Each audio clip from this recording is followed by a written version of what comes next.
அனைவருக்கும் வணக்கம். JCI Hosur lakh city பெருங்குடியில் வழங்கும் 4வது பட்டிமன்றம். ஆக்சுவலா 21 அதே வருஷத்துல 2வது 3வது அன்புகுமார் தலைமையேற்று நடத்துனது. அப்போ இது 4வது பட்டிமன்றம் ஜேசிஐ ஹொசூர் லேக் சிட்டியில் நடத்தக்கூடியது.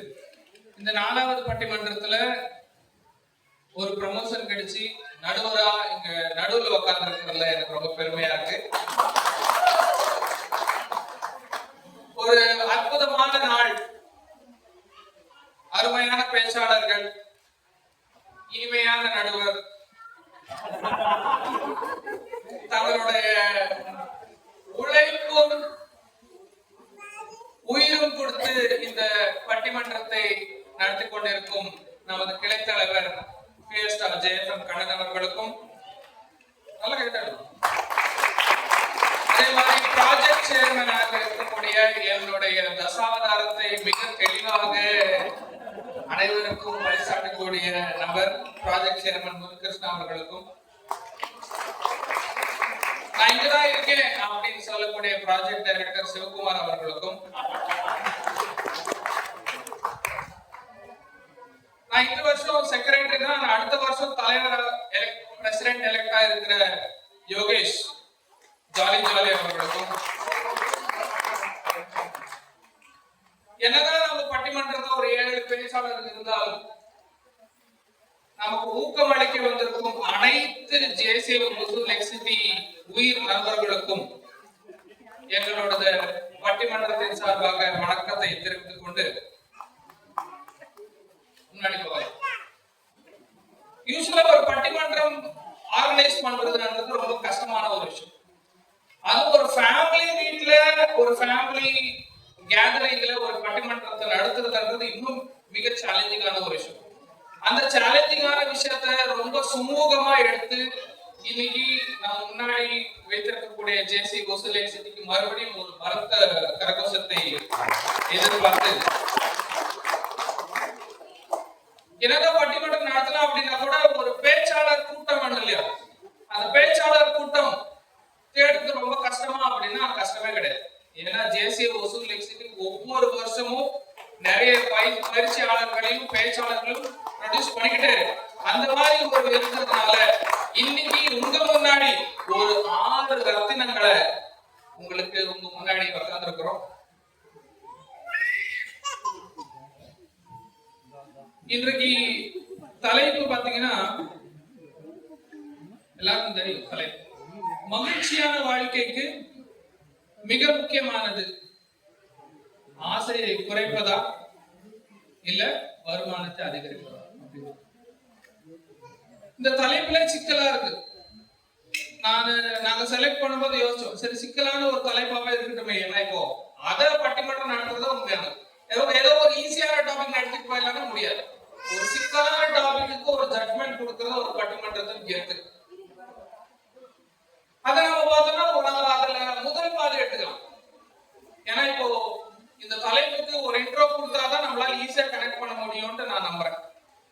முதல் பாதை என்னது? மகிழ்ச்சியான வாழ்க்கைக்கு அப்படின்னு. வாழ்க்கையும் மகிழ்ச்சியும் ரெண்டு ஒன்று சேர்ந்து ரொம்ப ரொம்ப கஷ்டம். வாழ்க்கையில மகிழ்ச்சி இருக்குமா அப்படின்னா கேள்விக்குரியது. மகிழ்ச்சியான வாழ்க்கை அப்படின்னா டபுள் கேள்விக்குரிய. சரி, மகிழ்ச்சியான வாழ்க்கை சரி, வாழ்க்கைன்னு சொல்றமே அது எந்த வாழ்க்கை? உங்க மனசுல நிறைய கேள்விகள் இருக்கு. சார் எத்தனை வாழ்க்கை தான் இருக்கு? நமக்கு எத்தனை வாழ்க்கை இருக்கு? நமக்கு 4 வாழ்க்கை இருக்கு. எத்தனை வாழ்க்கை இருக்கு? 4 வாழ்க்கை. அப்படியா? அப்படின்னா முதல் வாழ்க்கை அப்படின்னா நம்மளோட பர்சனல் லைஃப், 2வது வாழ்க்கை அப்படின்னா நம்மளோட ப்ரொஃபஷனல் லைஃப், 3வது வாழ்க்கை அப்படின்னா சோஷியல் லைஃப், 4வது சில பேருக்கு இருக்கும் இல்லாம போகும். ஸ்பிரிச்சுவல் ஆன்மீக வாழ்க்கை. சில பேருக்கு 4 இருக்கும், சில பேருக்கு 3, சில பேருக்கு 2, சில பேருக்கு 1 கூட இருக்கிறது வாய்ப்பு. அப்படி இன்னைக்கு இந்த பட்டிமன்றத்தில் நம்ம பேசக்கூடிய அந்த வாழ்க்கை எது அப்படின்னா, முதல் பர்சனல் வாழ்க்கையில, தனிப்பட்ட வாழ்க்கை மகிழ்ச்சியில ஆசையை குறைக்கணுமா இல்ல வருமானத்தை அதிகப்படுத்தணுமா அப்படின்றதுதான் இன்னைக்கு பேசு. ஏன்னா நம்ம வேற வாழ்க்கையில பேசுனா இன்னைக்கு பேசுற பேச்சு எடுக்கூடாது. அப்போ எந்த வாழ்க்கையை பத்தி பேசணும்ன்றது ரொம்ப முக்கியமானது. அப்போ அடுத்த பாதிக்கு வரலாம். அடுத்த பாதி என்ன? ஆசைய குறைக்கணுமா? இந்த பர்சனல் லைஃப்ல ஆசையை குறைக்கணுமா இல்ல வருமானத்தை அதிகப்படுத்தணும்? இந்த ஆசை வருமானம் ரெண்டுமே முக்கியமா இல்லையா அப்படின்னு ரெண்டுமே வேணும். யாராவது ஆசை வேணாம் அப்படின்ற யாராவது இருக்கீங்களாங்க? கண்டிப்பா சார். வருமானம் வேணாம் இல்ல, அப்ப ரெண்டுமே தேவை. அப்ப ரெண்டுமே எந்த அளவுக்கு தேவை அப்படின்றத இந்த பட்டிமன்றம். இப்ப ஆசை அப்படின்னு பாத்தீங்கன்னா, ஆசை இல்லாதவன் வாழவே முடியாது. வாழ்க்கையில ஆசை இல்லைன்னா இன்ட்ரெஸ்டிங்காவே இருக்க. ஆசை தொடர்ந்தவன் மனுஷனே கிடையாது. அப்போ ஆசை நமக்கு ரொம்ப ரொம்ப தேவையா இருக்கு. இப்படி இன்னும் கொஞ்சம் அந்த டாபிக் இருக்கும். ஆசை எவ்வளவு முக்கியம் அப்படின்னு பார்த்தா, நம்ம சின்ன வயசுல பார்த்திருப்போம். முன்ன காலத்துல that means நான் ஒரு 90 கிட் அப்படின்னு நினைச்சுக்கிட்டோம்னா, 90s கிட்க்கு பெரிய ஆசை என்ன இருக்கும் அப்படின்னா, வருஷத்துல ஒரு ட்ரெஸ், 6 மாசத்துக்கு எங்கேயாவது வெளியூர் போறது, மாசத்துல என்னைக்காவது ஒரு ஸ்வீட்டோ கறியோ சாப்பிடும், வாரத்துல ஒரு ஸ்நாக்ஸ். இதுதான் அவரோட ஆசையா இருந்துச்சு. ஆனா இப்போ ஆசை எப்படி இருக்கு அப்படின்னா, வருஷ கணக்குல இருக்கிறது எல்லாமே வார கணக்குல வந்துருச்சு. Weekend party, weekend dinner, shopping, outing, எதை பார்த்தாலும் வேணும். ஸ்நாக்ஸ் சொல்லவே தேவையில்லை, ஃப்ரிட்ஜுக்குள்ள அதுவே தான். அப்போ நம்மளோட ஆசைக்கு ஒரு அளவு இல்லாமலே போயிடுச்சு. அப்போ அந்த ஆசையை குறைக்கணுமா அப்படின்னு பார்க்கணும். இன்னொரு பக்கம் வருமானம் அப்படின்னு நம்ம பார்த்தோம் அப்படின்னா, வருமானம் முன்ன காலத்துல ஃபேமிலியில ஒருத்தர் மட்டும் சம்பாதிப்பாரு. அதுல 10 பேர் இருந்தாலும் 15 பேர் இருந்தாலும் அதை மேனேஜ் பண்ணிப்பாங்க. ஆனா இப்ப இருக்கிற சூழ்நிலையில எத்தனை பேர் இருந்தாலும் அத்தனை பேர் சம்பாதிக்கிறவங்க இருந்தாலும் பத்தல. அப்ப பத்தலன்றதுக்கு என்ன காரணம்? இல்ல அதை அதிகப்படுத்தணுமா இல்ல நம்ம வாழ்க்கையில இருக்கிற ஆசைய குறைக்கணுமா அப்படின்றதுதான் இந்த பட்டிமன்றத்தினுடைய சவாலா இருக்கு.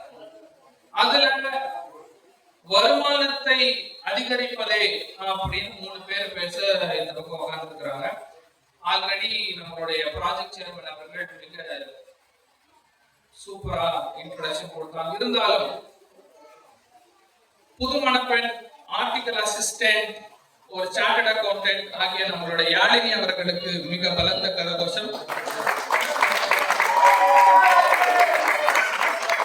இன்னொருத்தர் பாத்தீங்கன்னா மெர்சிடிஸ் பென்ஸ்ல ஒர்க் பண்றாரு. அவர் எப்படி ஆசை பக்கம் வர முடியும்? வருமானத்துக்கு பக்கம் தான் வர முடியும். அவர் ஒரு பிரின்சிபல் கன்சல்டன்டா இருக்கிறார். அதே மாதிரி 3வது சொன்னாங்க கணக்குல புலி அப்படின்னு. அப்போ கணக்குல புலினா வருமானத்து பக்கம் தான் இருக்கணும். கண்டிப்பா அவர் தான் அணியோட தலைவர் ஜெசி சரவணன் அவர்கள். 3 பேரும் பாத்தீங்கன்னா ஒருத்தர் சார்ட்டர்ட் அக்கௌண்டன்ட், ஒருத்தர் பென்ஸ்ல வேலை பார்க்கறாரு, ஒருத்தர் கணக்கு புலி. அப்ப 3 பேருமே வருமானத்துக்காக தான் பேச முடியும். இந்த பக்கம் ஆசைக்கு இணங்க நம்ம இன்னொரு 3 பேர் இருக்கிறாங்க. அதுல பப்புகுணா அவர்கள் சொன்னாங்க நம்முடைய அத்தை அப்படின்னு. மாமா தான் இருக்கிறாருன்னு அவங்களுக்கு தெரியல. ஒரு நேஷனல் ட்ரைனர், அரசு பள்ளி ஆசிரியர், நீங்க சொன்ன மாதிரி ஜேசி வசூலிக்ஸத்தின் செல்ல அத்தை. அவங்க பேசி நிறுத்துறதுக்கு ரொம்ப கஷ்டம். நான் ட்ரை பண்றேன். ஏன்னா அனுபவம் என்னோடது. அதுக்கு அடுத்தது பாத்தீங்கன்னா, அடுத்தது ஷெல் இந்தியா பெங்களூர்ல ஒரு ப்ராஜெக்ட் மேனேஜரா இருக்கிறாரு. உங்களுக்கு யாராவது இன்வெஸ்ட்மெண்ட்ல ஃபைனான்ஸ்ல இன்வெஸ்ட் பண்ணணும் அப்படின்னு ஆசை இருந்துச்சுன்னா எங்களை கான்டாக்ட் பண்ணிக்கலாம். மிக அனுபவம் மிக்கவர். இருந்தாலும் நான் இன்னைக்கு ஆசை பக்கம் தான் பேச போறேன் அப்படின்னு வந்திருக்கிற ஜேசி சதீஷ் அவர்கள். அடுத்தது பாத்தீங்கன்னா, இந்த அணியினுடைய தலைவர், fleet card fitness private limited assistant manager ஆக வேலை புரியும் அவர்கள். ஸ்டாண்டர்ட் கமெடியன், ஜோன் ரைடர், சிறந்த பேச்சாளர், கவிஞர், இப்படி சொல்லிக்கிட்டே போலாம். இந்த 3 பேரும் ஆசை எப்படி மேனேஜ் பண்றது அப்படின்னு பேச வந்திருக்காங்க. அன்புகுமார் அவர்களுக்கு பலத்த கரகோஷம். அப்போ இந்த முன்னுரையை வச்சு மகிழ்ச்சியான வாழ்க்கைக்கு மிக முக்கியமானது ஆசையை குறைப்பதா இல்ல வருமானத்தை அதிகப்படுத்துவதா அப்படின்றதுதான் நம்மளுடைய போட்டி. இந்த போட்டியை ஆரம்பிக்கலாம். எல்லாரும் ரெடியா? அப்போ உங்கள் முன்னாடி இளம் பெண் பேச்சாளர், முதல் முறை பட்டிமன்ற பேச்சாளர் ஆகிய கன்னி பேச்சாளர் ஜேசி யாழினி அவர்களை மேடைக்கு வருமாறு அன்போடு அழைக்கிறேன்.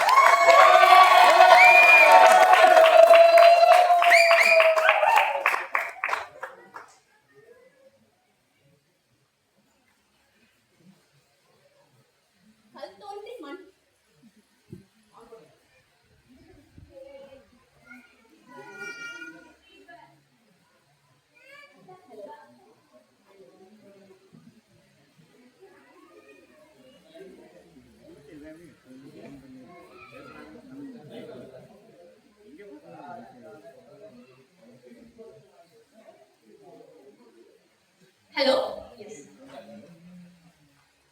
கல் தோன்றி மண் தோன்றா காலத்தே முன் தோன்றிய மூத்த குடியாம் நமது தமிழ் மொழியான தாய்மொழிக்கு எனது முதல் வணக்கம். எங்களது வாதத்தை கேட்டு எதிரணிக்கு எதிராக தீர்ப்பளிக்க வந்திருக்கும் அறிவுசால் நடுவர் அவர்களுக்கும் ஒரு நம்பிக்கை நான் துவங்கணும்.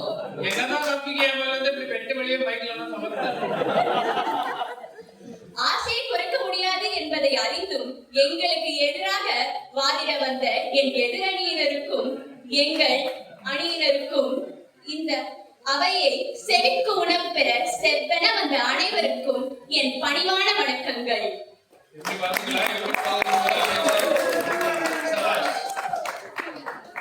நெற்றிக்கண் திறப்பினும் குற்றம் குற்றமே என்ற வீரத்தமிழர் நக்கீரரின் புகழ் பெற்ற பொன்மொழிக்கேற்ப இந்த விவாத மேடையில் உங்கள் முன் நின்று நீதியின் பக்கம் நின்று சார்புகளின்றி என் வாதங்களை வருமானமே வாழ்க்கையின் மகிழ்ச்சி என்பதை உணர்த்த வந்துள்ளேன். பேச போறது வருமான பக்கம் தானே ஐயா. அவையோரே ஆசையை குறைச்சா மகிழ்ச்சி வரும்னு சொல்லுவாங்க. ஆனா கேளுங்க, ஆசையை குறைச்சா உங்க எல்பிஜி சிலிண்டர் விலை குறையுமா? இல்ல மின்சாரத்தில் தான் உங்க மன நிம்மதியை பார்த்து ஐயோன்னு டிஸ்கவுண்ட் கொடுத்துடுவாங்களா? இல்ல நண்பர்களே, நம்ம ஆப்ல இருந்து அந்த நோட்டிபிகேஷன் கூட எலக்ட்ரிசிட்டி பில் டியூன்னு தான் வந்து கத்தும். என்ன நடுவரே, நம்ம ஆசை குறைச்சாலும் மார்க்கெட் ஆசை அதிகமா தானே இருக்கு. ஆமா, கண்டிப்பா. அதுதான் சொல்றேன், எல்லாரும் இங்க இருக்கிறவங்க ஒவ்வொரு மாதமும் பிலாசபர் மாதிரி பேச ஆரம்பிச்சிடுறாங்க. அது எப்படி தெரியுமா? 5ஆம் தேதி ஆன உடனே அவங்க salary கிரெடிட் ஆகுது. 7ஆம் தேதி ஆன உடனே அமேசான்ல ஆஃபர் பார்த்து லாஸ்ட் டைம் ஆர்டர்னு ஸ்வைப் போட்டுறாங்க. 9ஆம் தேதி வந்த உடனே இஎம்ஐ ரிமைண்டர் வேற. 11ஆம் தேதி வந்த உடனே ஜிஎஸ்டிஆர் 1 பே பண்ணணும். நீங்களாவது 11 10க்கு எங்க வீட்ல காலை salary. ஆமா, அதான் சொல்ல வரேன். இதுல 15ஆம் தேதி இஎஸ்ஐ பிஎஃப் வேற. 20ஆம் தேதி மறுபடியும் ஜிஎஸ்டி. நடுவுல டிடிஎஸ் வேற பே பண்றோம். அது இல்லாம நடுவுல ரெசார்ட் போறோம், சினிமா போறோம், பார்க் போறோம், தியேட்டர் போறோம், கடைசில நாசமா போறோம். இத்தனையும் போய் கடைசியா 30ஆம் தேதிக்கு வரோம். நம்ம பேலன்ஸ் 1000 ரூபாய் வந்து நிக்குது. அப்புறம் தான் ரியலைஸ் பண்ணி மினிமலிஸ்ட்னு ஸ்டேட்டஸ் போடுறாங்க. அதுக்கப்புறம் ஒரு பிலாசபி பேச்சு வேற அவங்களுக்கு.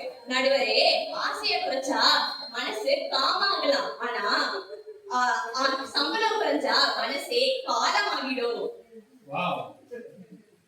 அவைகளே இங்க கேளுங்க. மனசுக்குள்ள ஆசை இருக்கலாம், அது மனசுக்குள்ள ஆசை இல்லாம இருக்காது. அது எப்படி மரத்துக்குள்ள நீர் இல்லாதது போல.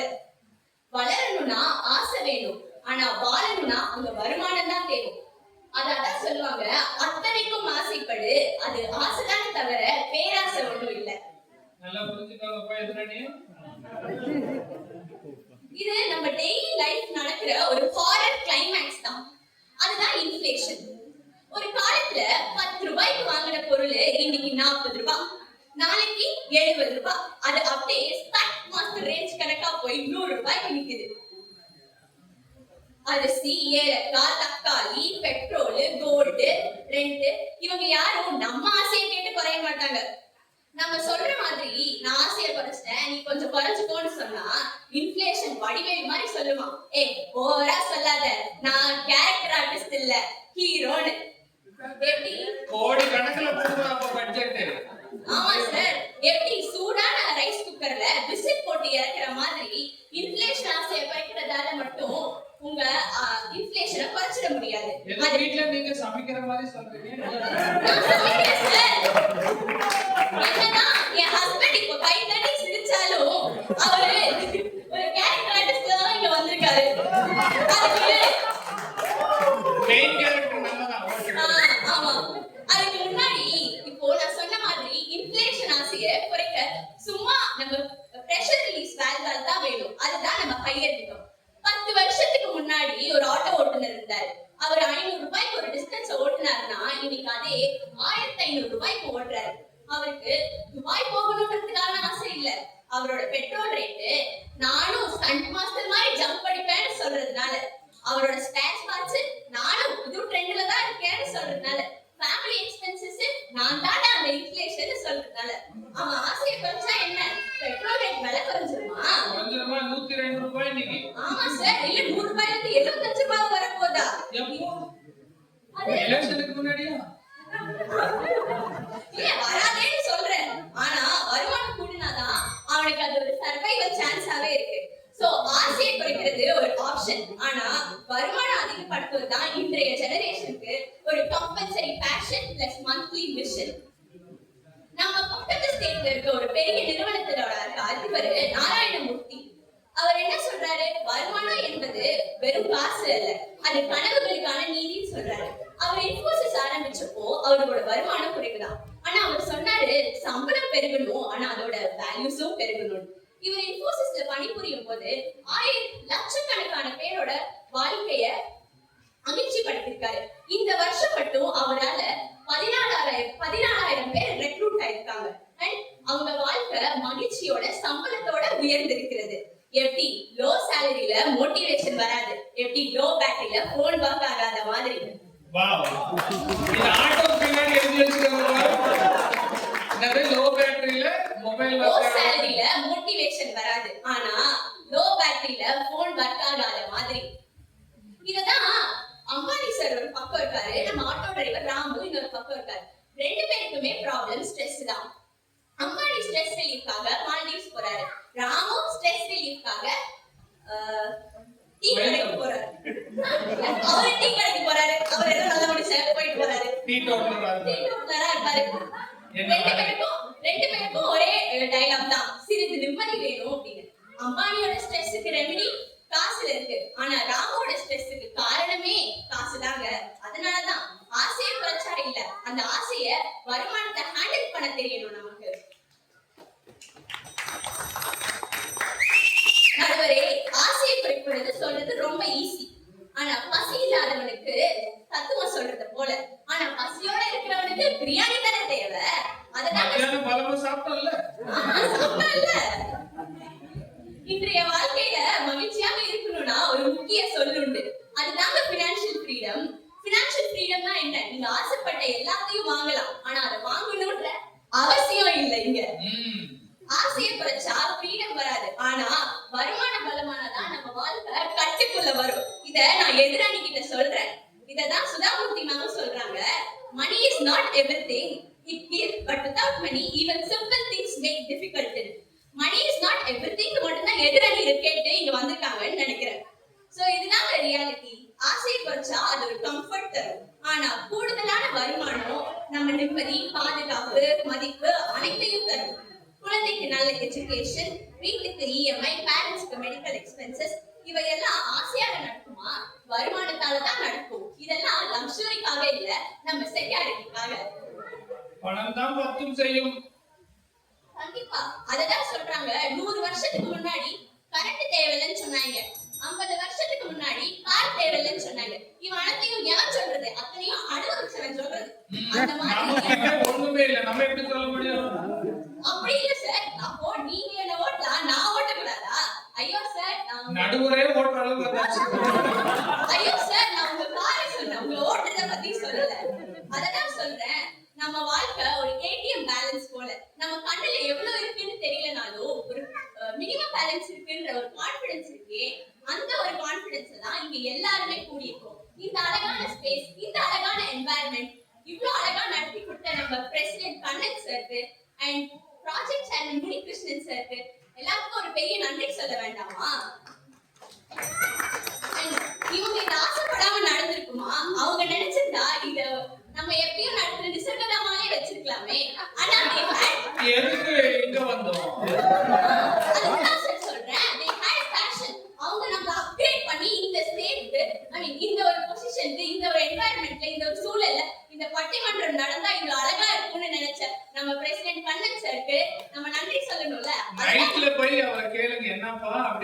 சொல்றாரு.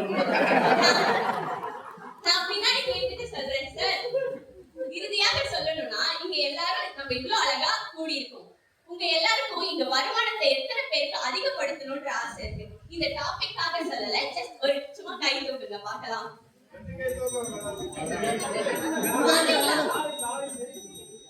பாத்தீங்களா நடுவரே, மக்கள் தீர்ப்பே மகேசன் தீர்ப்புன்னு சொல்லுவாங்க. அதெல்லாம் நானும் சொல்ல வரேன். அதுவே நம்ம நடுவர் தீர்ப்பா கூட இருக்கலாம். எனவே என் உரையை இத்துடன் முடிச்சுக் கொள்கிறேன்.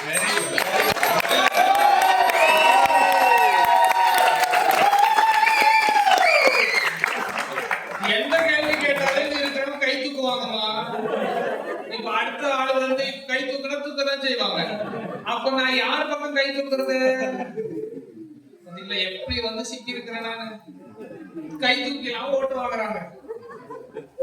ஓகே, என்னதான் வருமானம் அதிகப்படுத்தினாதான் வாழ முடியும் அப்படின்னு சூப்பரா யாழினி அவங்க பேசிட்டாங்க. என்ன இருந்தாலும் ஒரு பெண்ணுக்கு ஒரு பெண்ணு தான் எதிரி அப்படின்னு சொல்றாங்க. நமக்கு தெரியல அப்படியா? இந்த பெண்ணுக்கு எதிரி இல்லைன்னு வேற சொல்லிட்டாங்க. இருந்தாலும் ஒரு எதிரணியை சமாளிக்க ஆசையை குறைக்க வேண்டும் அப்படின்னு பேசக்கூடிய பேச்சாளர் ஜே.சி. பகுன் அவர்களை வருக நமது.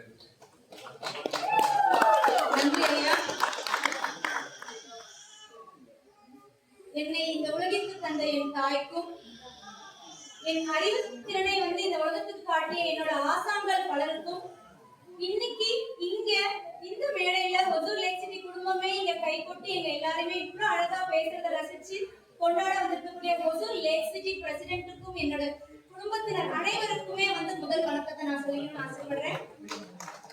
ஐயா, நடுவர் ஐயா, நீங்க நடுவுல உட்கார்ந்துருக்கீங்க.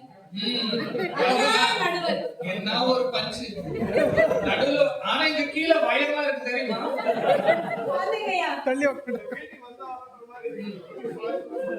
நடுவுல உட்கார்ந்து இருக்கிறதுனால நடுவர்.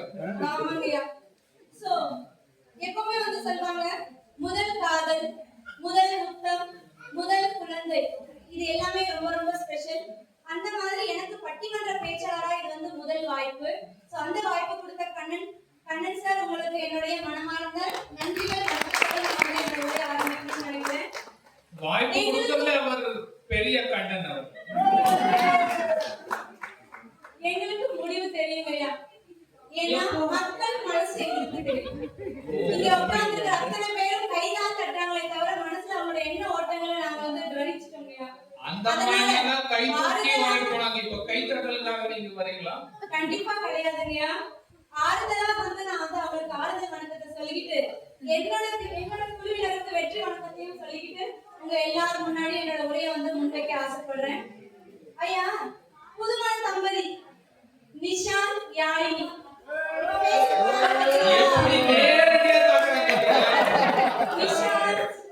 இத்தனை நாள் அப்பா வீட்டுல, யாழினி இனி உங்க கூட கொஞ்சம் கவனமா தான் இருக்கு. இது தெரியாம போச்சு. ஜோபு பத்ரம் அது ஆல்ரெடி கிழிச்சு தொங்குது. ஜோபே இல்லையா அவங்க? ஐயா, நான் முதல்ல நம்ம வீட்டுல இருந்து ஆரம்பிக்கிறேங்க. ஐயா, இங்க இருக்கிற ஹஸ்பண்ட்ஸ் வந்து எனக்கு வந்து கண்டிப்பா வந்து ஓட்டு போடுவாங்க அப்படின்னு நான் நம்புறேன். ஐயா, உங்களோட மனைவிமார்களோட பீரோ திறந்து பாத்திருக்கீங்களா என்னைக்காவது? நான் பாத்திருக்கேன். ஐயா, எனக்கு இருக்கிறது ஒரு பீரோ. இங்க நிறைய பேரு வர்க்கிங் விமென் கூட விட்டுலாங்க. ஓரளவுக்கு மன்னிச்சு விடலாம். இல்லத்தரசிகள் கூட அவங்களுக்கு போட்டியா பல என்ன சொல்றது, ரீல்ஸ்ல பார்த்தா புக் பண்றாங்க, ஆன்லைன்ல பார்த்தா புக் பண்றாங்க. ஆனா எந்த பண்டிகைக்கு பார்த்தாலும் நைட்ல தாங்கயா சமைக்கிறாங்க, நைட்ல பிள்ளைங்களை டிராப் பண்றாங்க. இவ்வளவு பண்ணும்போதப்ப இவ்வளவு அதிகமான செலவுகளை குறைச்சிக்கும் போது கண்டிப்பா நம்மளுடைய ஆசைகளை கொஞ்சம் குறைச்சிட்டு முன்னாடி கட்டுற மாதிரி இருந்தா பரவாயில்லைங்களா? வைக்கிறீங்க அப்படி. அடுத்தது இந்த சூப்பர் மார்க்கெட் பிக் பஜார் போறீங்க. எத்தனை பேர் அந்த மாதிரி பிக் பஜார் சூப்பர் மார்க்கெட்ல போய் நம்ம மளிகை சாமான் வாங்குறோம்? எத்தனை பேர் நம்ம பிளான் பண்ண பட்ஜெட்ல போய் வாங்கிட்டு வந்து நின்னுறோங்க? யாரும் இல்ல. பாத்துக்கோங்க. ஏன்னா குழந்தை ஒரு பக்கம் மாறி போடும், மனைவி ஒரு பக்கம். என்னம்மா எங்க இது வேணுங்க மறுத்து பேச முடியுமாங்க? ஆனா வீட்டுக்கு வந்து தெரியாம தூக்கி டஸ்ட்பின்லயோ குப்பையிலயோ போட்டுருப்பாங்க. ஆமா ஆமா கண்டிப்பா இல்லைங்களா? அப்போ இதே மாதிரிதாங்க வாரம் வாரம் பொறுப்பா உழவர் சந்தைக்கு போனா நடப்பிடிச்சு கூட்டிட்டு போவாங்க. வாழைக்காய் இது திங்கட்கிழமைக்கு, சனிக்கிழமைக்கு, வாழைக்காய் வியாழக்கிழமைக்கு அப்படின்னு பார்த்து வாங்குவாங்க. ஆனா வாரத்துக்கு ஒரு நாள் 15 நாள் கழிச்சு பல காய்கறிகள் குப்பையில தான் போகும். நாட்டுக்கு கூட போய் சேராதுங்க. சோ இந்த மாதிரி நம்ம நிறைய வந்து தேவைகளுக்காக வாங்குறோமா அப்படின்னு பார்த்தா நிறைய வீண் செலவு பண்ணி நம்ம அப்படி பார்க்கும்போது நம்மளோட ஆசையை குறைச்சிக்கிறதுல கண்டிப்பா நியாயம் இருக்கு அப்படின்னு சொல்லி நான் ஏன் நம்புறேன். சமைக்கிறதுனால எந்நேரமும் சோசியல் மீடியாவே நோண்டி வரது எங்க சமைக்கிறதுக்கு இருக்கு டைம். உண்மைதாங்கய்யா. நீங்க பெரியவங்க சொல்லிருக்காங்க, வரவு 8 செலவு 10 அதிகம் 2 கடைசி துந்தனா துந்தனா துந்தனா துண்டுதான் கடைசியில. அதனாலதாங்க கொஞ்சம் யோசிச்சா நம்மளோட இல்லற வாழ்க்கைகள்ல நிறைய தேவையில்லாத செலவுகளை நம்ம யோசிக்காம நம்ம பண்றதுனாலதான் நிறைய நம்ம மாத கடைசியில நம்ம யாழினி சொன்ன மாதிரி கைய பேசும். யாழினி இனிமே இன்னும் உங்களுக்கு கணக்கு பார்க்க தெரிஞ்சிருக்காது. இனிமே நீங்க எனக்கு அப்டேட் பண்ணுவீங்க. சரிங்களா? இது மட்டும் இல்லைங்கய்யா, நிறைய குழந்தைகளை பாத்தீங்க அப்படின்னா பிஞ்சு குழந்தைங்க 8 மாசம் 10 மாசம் குழந்தை, இன்னும் அந்த குழந்தைக்கு சரியா கூட நடக்க தெரிஞ்சிருக்காரு. ஆனா அந்த குழந்தைக்கு காலை 20 செப்பல் போட்டிருப்பாங்க, 20 செட்டு செப்பல் வச்சிருப்பாங்க இல்லையா?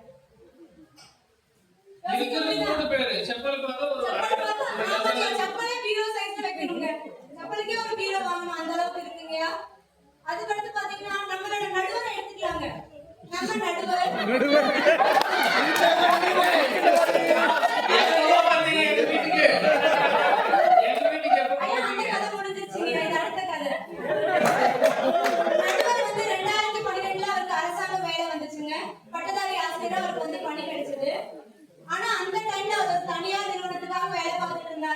அன்னைக்கு அவருடைய வருமானம் அரசாங்கத்துல முதல் சம்பளத்தை விட டபுள் மடங்கு. அரசாங்கத்துல முதல் சம்பளத்தை விட அவருக்கு டபுள் மடங்குங்க. ஆனா அந்த தனியார் நிறுவனத்துல வேலை பார்க்கும்போது அவர் நேரத்துக்கு வீட்டுல இருக்க மாட்டாரு. மாசத்துல 10 நாள் இருந்தாலே அதிகங்கயா. அப்போ இல்லறத்தின் மன மகிழ்ச்சிக்காகவும் குடும்பத்தோட இருக்கணும் அப்படிங்கிற ஒரே ஒரு விஷயத்துக்காக தான் என்ன பண்ணாரு அப்படின்னா அவரே என்ன முடிவு எடுத்தாருங்கயா? அரசாங்க வேலைக்கு வந்தாரு.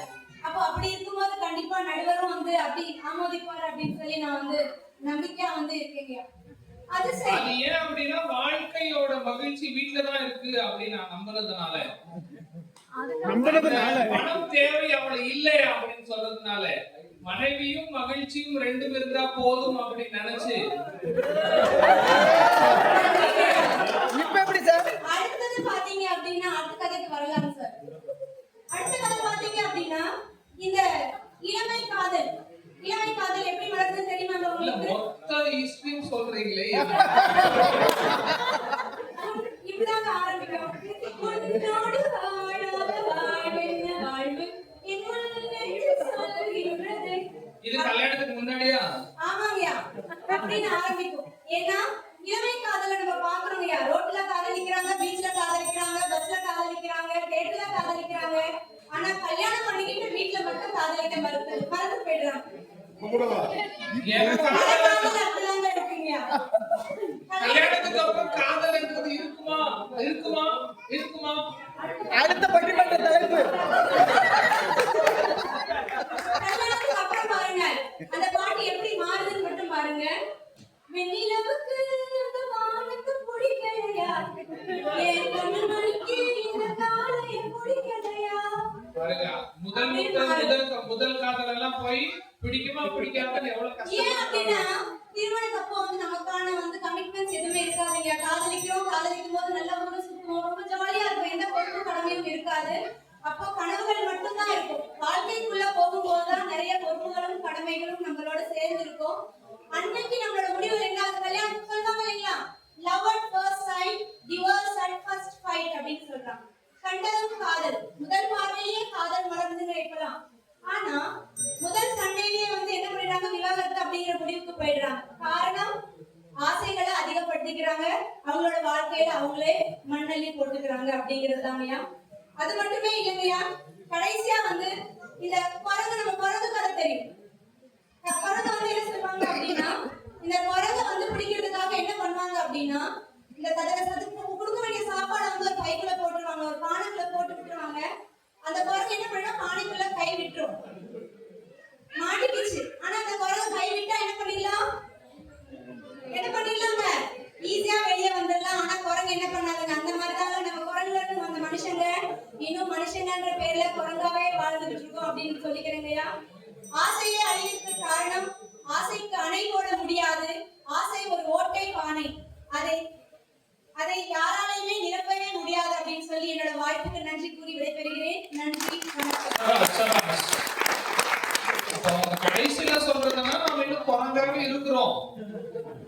அந்த ஆசை விட்டுட்டா மனுஷனா மாறதுக்கு வாய்ப்புகள் இருக்கு. அதே மாதிரி முக்கியமா சொன்னாங்க, இந்த ரெஸ்பான்சிபிலிட்டி இருக்கிறதுனால வாழ்க்கையோட ஆசையை குறைச்சிக்கிட்டா இது மகிழ்ச்சியா இருக்கலாம் அப்படின்னு அவங்களோட வாதத்தை முன் வச்சிருக்கிறாங்க. அடுத்தது நம்ம பக்கம் வரக்கூடிய ஒரு இன்ட்ரோடக்ஷன்ல ஒரு வித்தியாசமான ஒரு அறிமுகம் கொடுத்தாங்க சுந்தர் சிக்கு. அது சொல்ல தேவையில்லை, இருந்தாலும் ஒரு நகைச்சுவை கலந்த ஒரு பேச்சாளர். 2 பெண்களுக்கு பிறகு ஒரு ஆண் எப்படி இருக்கும், 2 பெண்களுக்கும் சரியான பதிலடி கொடுப்பாரா அப்படின்னு எதிர்பார்ப்பில் நடுவர். அனைவருக்கும் மாலை வணக்கம். இந்த பட்டிமன்றத்துக்கு ஏற்பாடு பண்ண தலைவர் பிரசிடென்ட் கண்ணன் அவர்களுக்கும் நம்ம லேக் சிட்டி அவர்களுக்கும் நன்றியை தெரிவிச்சுக்கிறேன். நல்ல தலைப்பு. ஆசை யாருக்கு தான் ஆசை இல்லை? சாதாரண ஒரு ஆளு எனக்கு ஒரு ஆசை தான் பட்டிமன்ற பேச்சாளர் ஆகணும்னு, அதுவே ஒரு ஆசை தான். ஆசை யாருக்கு குறையும்? எனக்கு ஒரே ஒரு டவுட், வாழ்க்கை இந்த பக்கம் காரணமா அந்த பக்கம் காரணமா தான் அவங்க சொன்ன பாயிண்ட் கூட எங்கடிக்காக இது தெரியாம போச்சு. எங்கடிக்காக அவங்க சொன்னாங்க ஆசையே அழிவுக்கு காரணம். அதெல்லாம் புத்தர் காலத்துல அத்தனைக்கும் ஆசைப்படுது. அதுதான் நிதர்சனம். தெரிஞ்சுக்கோங்க, அத்தனைக்கும் ஆசைப்படுது, எல்லாத்துக்கும் ஆசைப்படணும். இப்ப நம்ம குழந்தைகிட்ட சொல்றோம் 450 மார்க் எதிர்பார்க்காத 350 ஓகேவா, ஆனா அவங்க வந்து 250 அவ்வளவுதான். அப்படிலாம் சொல்லவே முடியாது. ஆசை அத்தனைக்கும் ஆசைப்படு அப்படின்றதுதான் உண்மையானது. மேடம் சொன்னாங்க ஷாப்பிங் அதுன்னு டிமார்ட்ல போய் பார்க்கணும். தவிர நடுவு வரல அங்க இருக்கிற ஆம்பளைங்களோட நிலைமையை நீங்க பாருங்க. ஒண்ணு வண்டி தள்ளிட்டு இருப்பான், இல்ல போன் எடுத்து கணக்கு பார்த்துட்டு அது சம்பந்தமே இல்லாம ஒரு போன்ல ஏதோ யார் பெத்த புள்ளியோ அப்படின்னு கேட்கலே உட்காந்துருக்கு. அப்படியே தான் பண்ணிட்டு நான் எத்தனை தடவை உட்காந்துருக்கேன் தெரியுமா? ஆசை வந்து குறையாது. நம்ம 10 ஜாமான் வாங்கணும் தான் டிமார்ட்ல போவோம். மனசை சேர்த்து சொல்லுங்க 10 தான் எடுக்குமா? லெஃப்ட்ல ஒண்ணு ரைட்ல ஒண்ணு இழுத்து உள்ள போட்டுட்டே தான் இருப்போம். சுந்தர் சார், அன்னைக்கு நாங்க வெறும் முந்திரி வாங்கிட்டு வரலாம் தான் பார்த்தேன், ஆனா மொத்தமா வாங்கிட்டு வந்துட்டோம். பாயசத்துக்கு தேவை எல்லாம் வாங்கிட்டு போனது முந்திரி வாங்கதான். அப்படிதான் நடக்கும். ஆசை அதெல்லாம் கிடையாது. சாரி, நம்ம ஒரு 3000 ரூபாய் பணம் எடுத்துட்டு ஒய்ஃபுக்கு ஒரு சாரி வாங்கலாம்னு கடைக்கு போவோம். நம்ம கணக்கு என்ன போட்டு வச்சிருப்போம், ஒரு 2000 ரூபாய்க்கு சேலை, நமக்கு ஒரு சட்டை, ஒரு வேஸ்ட், ஒரு 3000 ரூபாய் பட்ஜெட்டை முடிச்சிடறாங்க. அங்க வாங்குறதே 3200 ரூபாய். அப்ப அடுத்த 200 ரூபாய் என்ன பண்ணணும்ன்ற சிந்தனை தான் நம்ம மனசுல ஓடுமே தவிர அதுக்கு கீழே குறையாது. ஆனா நாளை என் ஒய்ஃப் எவ்வளவு சேரி கேட்டாங்க. ஆமா தண்டை வீரோட தோந்தம் வைங்களேன், ஒரு காலில் இருந்து விழுகும். அந்த மரியாதை உங்களுக்கு வீட்டுல எங்கேயும் கிடைக்கல. நம்ம கால யாரு மனைவியா இல்ல மனைவி இல்ல, நீங்க சொல்றது ஆண்கள் தப்பா புரிஞ்சுட்டு போய் வீரோட தரங்க எல்லா சேரும் நம்ம காலில் வந்து விழுகும். அப்பயே உங்களுக்கு தெரிஞ்சது எந்த அளவுக்கு மரியாதை அப்படின்னு. அந்த மரியாதைக்காக வாங்கி கொடுக்கலாம், நிறைய சேவை வாங்கி கொடுக்கலாம். அப்ப இப்படிதான் நம்ம மரியாதை வாங்கிட்டு இருக்கோம். அதுக்கப்புறம் சொன்னாங்க யாருக்கு இனிமேல் தான் கணக்கெல்லாம் கட்டணும்னு. அவங்க ஆடிட்டர் எங்க ஆடிட்டர் நீங்க எப்படி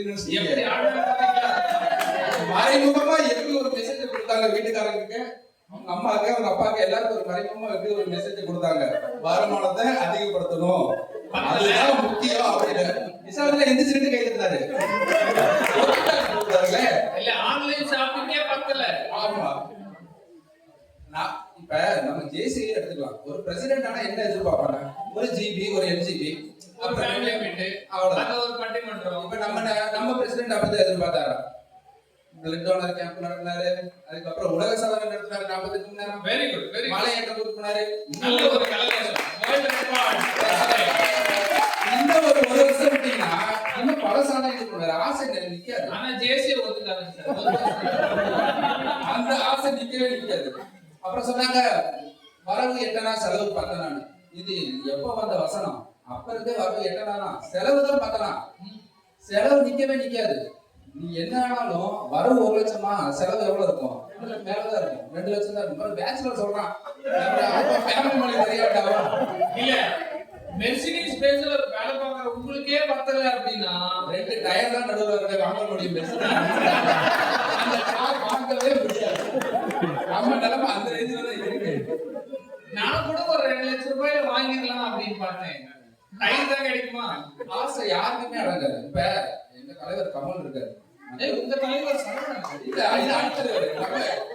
அவர் வந்து தன்னோட நடிப்புல உச்சத்துல, சரி ஓகே பேசலாம், உச்சத்துல இருக்கும்போது அரசியலுக்கு வந்தாரு, ஒரு கட்சி அமைச்சு சிஎம் ஆயிட்டாரு.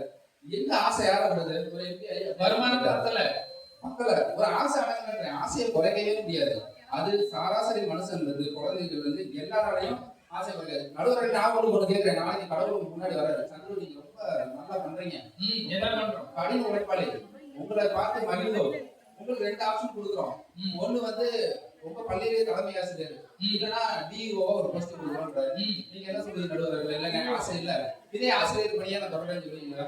இல்ல கண்டிப்பா ஒரு டிஓ ஆயிடலாம். எப்படி இன்கிரிமெண்ட் வரும். அதாவது நடுவர்களே, ஒருத்தன் ட்ரெயின்ல போயிட்டு இருந்தானா, ட்ரெயின்ல போக ஒவ்வொரு ஸ்டேஷன்ல இறங்கி இறங்கி ஏறினானா, ஒவ்வொரு ஸ்டேஷன்ல இறங்க வேண்டியது பிடிக்கிறாரோ. அப்ப ட்ரெயின் ஏறும்போது ஏறிட்டாரு. என்னையா இறங்கி இறங்கி ஏறுற அப்படின்னு கேட்டா அவர் சொன்னாரா, எனக்கு பைபாஸ் சர்ஜரி பண்ணிருக்காங்க, லாங் டிராவல் பண்ணக்கூடாது, அதனால அப்ப இறங்கி இறங்கி பண்றேன் அப்படின்னா, அந்த மாதிரிதான் நடுவர்கள் இவங்க ஆசைகள்லாம். நாங்க இந்த ஆசையை குறைச்சுக்கோன்னு சொல்லிட்டு எந்த ஆசையுமே குறைக்கிற மாதிரி இருக்காது. அடுத்தடுத்த ஆசைகள் போய்கிட்டு தான் இருக்கும். ஒரு சைக்கிள் வச்சிருக்கவன் என்ன ஆசைப்படுவான்? பைக் வாங்கணும் ஆசைப்படுவான். பைக் வச்சிருக்கவன் கார் வாங்கணும் ஆசைப்படுவான். கார் வச்சிருக்கவன் வித்ததாலும் யோசிப்போம். அடுத்த எல்லாம் ஈவிக்கு தான் சேஞ்ச் ஆகுறாங்க. நடுவர்களே, அதாவது ஆசையை குறைச்சாதான் மகிழ்ச்சி அப்படின்னு கிடையாது. ஆசை அத்தனைக்கும் ஆசைப்படணும், ஆனா அதுக்கேற்ற மாதிரி உழைக்கணும். இப்ப நான் ரொம்ப சிம்பிளா சொல்றேன், எப்படி நான் வந்து சம்பளத்தை அதிகப்படுத்துறது அப்படின்னு கேட்கிறாங்க. 40 வயசு வரையும் எந்த நோயும் வரலன்னா 5 லட்சம் ரூபாய் நீங்க மிச்சம் பண்ணீங்க. 40 to 50 வயசு வரையும் எந்த நோயும் வரலன்னா 10 லட்சம் ரூபாய் மிச்சம் பண்றீங்க. மருத்துவ செலவு இன்னைக்கு அந்த மாதிரி. இப்ப எங்க காலையில ஒரு 6 மணிக்கு போனீங்கன்னா எங்க அணித்தலைவர் வந்து பாத்தீங்கன்னா ரயில்வே ஸ்டேஷன்ல நடந்துட்டு இருப்பாரு. ஒரு நாளைக்கு 1500 ரூபாய் மிச்சம் பண்றாரு, வருஷத்துக்கு 5 லட்சம் ரூபாய் மிச்சம் பண்றாரு. எதிரடி தலைவியே அடுத்து போயிட்டு தானே இருக்காங்க. வருமானம் நீங்க பாருங்க, ஒரு நாளைக்கு 5 கிலோமீட்டர் வாங்கி போறாங்க. இதுவே ஒரு வருமானத்தை அதிகரிக்கிறதுக்கான ஒரு ஏற்பாடு தான். பாதுகாப்பு மக்களே, தினமும் நடந்தீங்கன்னா வருமானம் அதிகரிக்கும் அப்படின்னு. ஆனா நடக்கணும், நடந்துட்டு வெளியே பானிபூரி கடை இருக்கு, பஜ்ஜி கடை இருக்கு, 2 பஜ்ஜியை சாப்பிடுறாங்க. இப்ப நிறைய பேர் வாக்கிங் போறது அதுக்குதான் போறாங்க. அப்படி போனா ஒரு 8 கிலோமீட்டர் நடந்துட்டு ஒரு சூடான ஒரு காஃபி உளுந்தவடை சாப்பிட்டு நேரா வந்துடுறாங்க. டாக்டர் தொட்டு பாக்குறாரு, எங்கப்பா குறையலன்னா எதுவும் குறையாது பாஸ். இப்ப எதிர்த்து சதீஷ் இருக்காரு, எல்லாரும் நீங்க பிஸ்கட் வாங்கிங்க, அவரும் பிஸ்கட் வாங்குறாரு, மாசத்துக்கு ஒரு பிஸ்கட் வாங்குறாரு, கோல்டு பிஸ்கட் வாங்குறாரு. நீங்க அவரை ஃபாலோ பண்ணுங்க. சாரி வாங்குறது போல அவரை கேள்வி ஒரு எஸ்ஐபி போட சொல்லுவாரு. அந்த அளவுக்கு அவரெல்லாம் வந்து வருமானத்தை அதிகப்படுத்த கவனமா இருக்காரு. கோல்டு பிஸ்கட் வாங்கி இந்த பக்கத்துல உட்கார்ந்து இருக்காரு. அவர் வந்து குறைக்கணுன்றாரு, குறைக்கிற மாதிரிலாம் கிடையாது. அவர் பிஸ்கட் வாங்கி தர்றாரு. நான் நடுவரை கடைசியா சொல்றேன், பீஸ் இல்லாத பிரியாணியும் பிரச்சனை இல்லாத வாழ்க்கையும் ருசியாவே இருக்காது.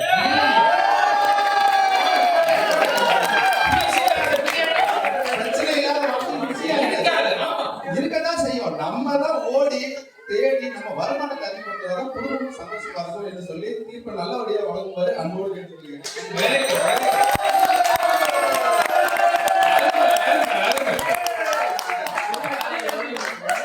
இனிமே பிரியாணி நான் பீஸ் இருக்கணும், வாழ்க்கையில நான் பிரச்சனை இருக்கணும், அதுக்காக வருமானத்தை அதிகரிக்கணும் அப்படின்னு நம்மளோட வாதத்தை முன்வச்சிருக்கிறாரு.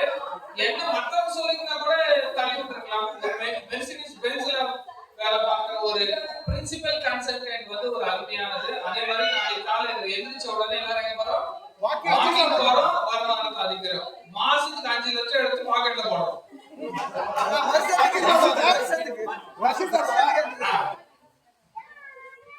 சூப்பர். என்னதான் நீங்க வருமானத்தை அதிகரிக்கணும் இருந்தா கூட எங்களுக்கு ஆசை இல்லை, ஆனா மாசத்துக்கு ஒரு 5 பிஸ்கட் வாங்கதான் தேவை. நீங்க வருமானத்தை அதிகரிக்க சொல்லியாச்சு, இருந்தாலும் இந்த பக்கம் ஒருத்தர் இல்ல சார் வருமானம் என்ன இருந்தா இருந்துட்டு போகுது, ஆசையை தான் நம்ம குறைக்கணும் அப்படின்னு தங்களோட வாதத்தை முன்வைக்க வர சதீஷ் அவர்கள் உங்களுடைய வழக்கத்தை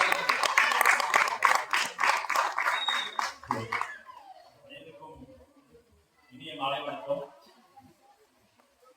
இந்த பட்டிமன்றத்தை ஏற்பாடு செய்திருந்த உலக சாதனையாளர் கண்ணன் அவர்களுக்கும் எனக்கு பேச வாய்ப்பு கொடுத்த நம்ம ப்ராஜெக்ட் சேர்மன் முனிகிருஷ்ணா சார் அவர்களுக்கும் நமது ஜேசி ஒசூர் லேக் சிட்டியின் சாலமான் பாப்பையான இனிசை சார் அவர்கள் 10 இல்ல 11 ஆமா 10 வந்துருச்சு. தீர்ப்பு மாறிடுச்சு. அவரு தலைமையில வந்து பேசுறது இல்ல வேற எந்த பேர் சொல்லியிருந்தாலும் நான் கொஞ்சம் அப்படின்ட்டு தான் இருந்திருப்பேன். சாலமான் பாப்பையான்னு சொன்ன உடனே சரி யோசிக்கலாம், தீர்ப்பு வரும். கண்டிப்பா. ஆனா அவருக்கு எனக்கு ஒரே ஒரு வேறுபாடு தான். அவர் நல்ல பேச்சாளர். நீங்க நல்ல பேச்சாளர், பாடகர் கூட. அவர் பாட்டு பாட மாட்டாரு. சரி, இப்போ எதிரணியில வந்து பேசுனாங்க யாராவது நோட் பண்ணீங்களா?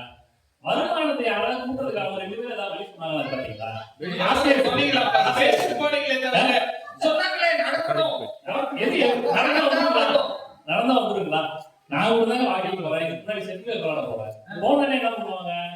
விளையாண்டுட்டு சொல்லுங்க, விளையாண்டுட்டு வெளியில வந்துட்டு டீ காஃபி சாப்பிடுறோம், பண்ணு சாப்பிடுறோம் அப்படின்னு கிட்டத்தட்ட ஒரு டிஃபன் ரேஞ்ச் அளவு போய் செலவு பார்த்தீங்கன்னா வார கணக்குல அதே 2000-3000 வந்துடும். வீட்டுல சாப்பாடு மட்டும் நாங்க ஏன் போறோம்? அதுதான் ஆசையை குறைக்கணும்ன்றது. சாப்பிட ஆசையை குறைச்சது, சாப்பிட ஆசையை குறைக்கிறது இல்ல. வெளியில போய் வாக்கிங் போனோம் தனியா போகணும் இல்லைங்களா? சரி, அந்த அம்மா வந்து சொன்னாங்க, அது என்னங்க போன் என்ன சார்ஜ் இல்லையா? சார்ஜ் போட்டா ஏறி சரி ஏற்றிடலாம். வருமானத்தை நடுவர்கள் பாருங்க, கரெக்டா பிடிக்கிறாங்க. வருமானத்தை ஏற்றுறதுக்கு எங்கேயுமே போய் சார்ஜ் போட சொல்லுங்க. அவங்க ஒண்ணும் இல்லைங்க, சார்ஜ் போட்டு 4 வயது கூட வச்சுங்க. தெரியும் நாங்க எங்க அவங்க வந்து வருஷம் ரிட்டர்ன்ஸ் வாங்கிட்டு இருக்காங்க இல்லைங்களா? யாரையும் நீ கான்டாக்ட் நம்பர் கொடுக்குமா எல்லாருக்குமே? அதுக்கு வந்து நம்ம கட்டுற வருமானத்துல ரிட்டர்ன்ஸ் வர்றதுக்கு அவங்க 10% வந்துடும் சரிங்களா? ஒரு 500 பேருக்கு எழுந்து கொடுத்தாலே போதும், வருஷத்துக்கு 10% வருமானம் அவங்க உயர்ந்துடும். சார் நான் இது வரைக்கும் 500 கைது போட்டுருக்கிறேன், ஒண்ணுமே காணும். சரி, இன்னொரு கேள்வி இருக்கேன். நடுவர் நல்லாசிரியர் விருது வாங்கினாரு, வேற என்னமோ 9-10 விருது வாங்கியிருக்காரு. எவ்வளவு வருமானம் ஐயா உங்களுக்கு இருக்கு? அதே வருமானம் தான் சார், வருஷத்துக்கு 3% தான் ஏத்துறாங்க. நானும் கேட்டுக்கிட்டே இருக்கிறேன். இங்க யாருக்காவது வருஷத்துக்கு 10% வருமானம் எனக்கு வேணும்னு சொல்றவங்க யாரும் கேட்டு ஒரே ஒருத்தர் இருக்காரு, யோகேஷ் இருக்கிறார் பாருங்க, கேட்டுக்கிறாரு. ஒரே ஒருத்தர் இருக்காரு சரிங்களா? நான் 2002 பேர் இருக்காங்க. ஓகே, அருமை சரிங்களா? நான் 2005 வந்து வேலைக்கு போனேன் சரிங்களா? வருமானம் எனக்கு வர ஆரம்பிச்சு. அன்னைக்கு இருந்த வருமானத்துக்கு இன்னைக்கு 2025 சரிங்களா? எனக்கு வந்து கிட்டத்தட்ட அன்னைக்கு வாங்கினது கடையில் 100 மடங்கு என்னோட வருமானம் தான் வைத்திருக்கு. ஓகேங்களா? அப்படிங்கன்னா 10% கடையில் எனக்கு கூட தான். ஆனா எங்க மேடம் சொன்ன மாதிரி ஓட பண்ணதான்.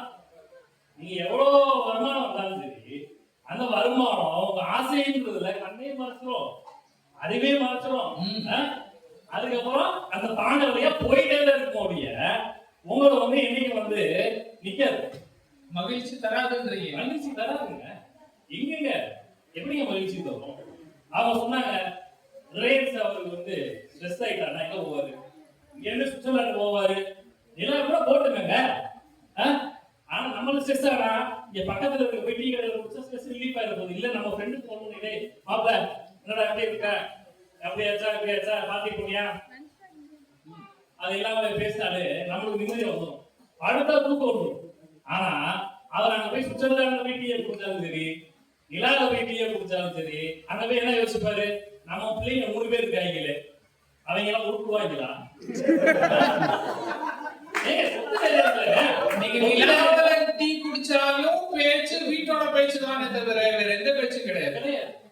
ஏன்னா இப்போ நம்மளுக்கு வந்து அதிகமா சுத்தலாம் வந்து சேர்த்து வைக்கல, நிம்மதியா போய் பார்த்தா எத்தனை பேருக்கு உங்களுக்கு வருது? ஏன் பாருங்க, கண்ணெல்லாம் வந்து வருமானத்தை உயர்த்தணும்னு ஆசைப்படவே இல்லை. உலக சாதனை புரியணும், பிளட் டோனர்ஸ் பண்ணணும் அப்படின்றதுனாலதான் வந்து நீங்க வந்து நிம்மதியா தூங்க முடியாது இல்லைங்களா? ஆசைப்படுறாரு இல்ல, ஆசைப்படுறாரு சார். எதுக்கு ஆசைப்படணும் இருக்கு? அதாவது அத்தனைக்கு ஆசைப்படுறது சொன்னாங்க. அது சொன்னது யாருன்னு எனக்கு தெரியாது சரிங்களா?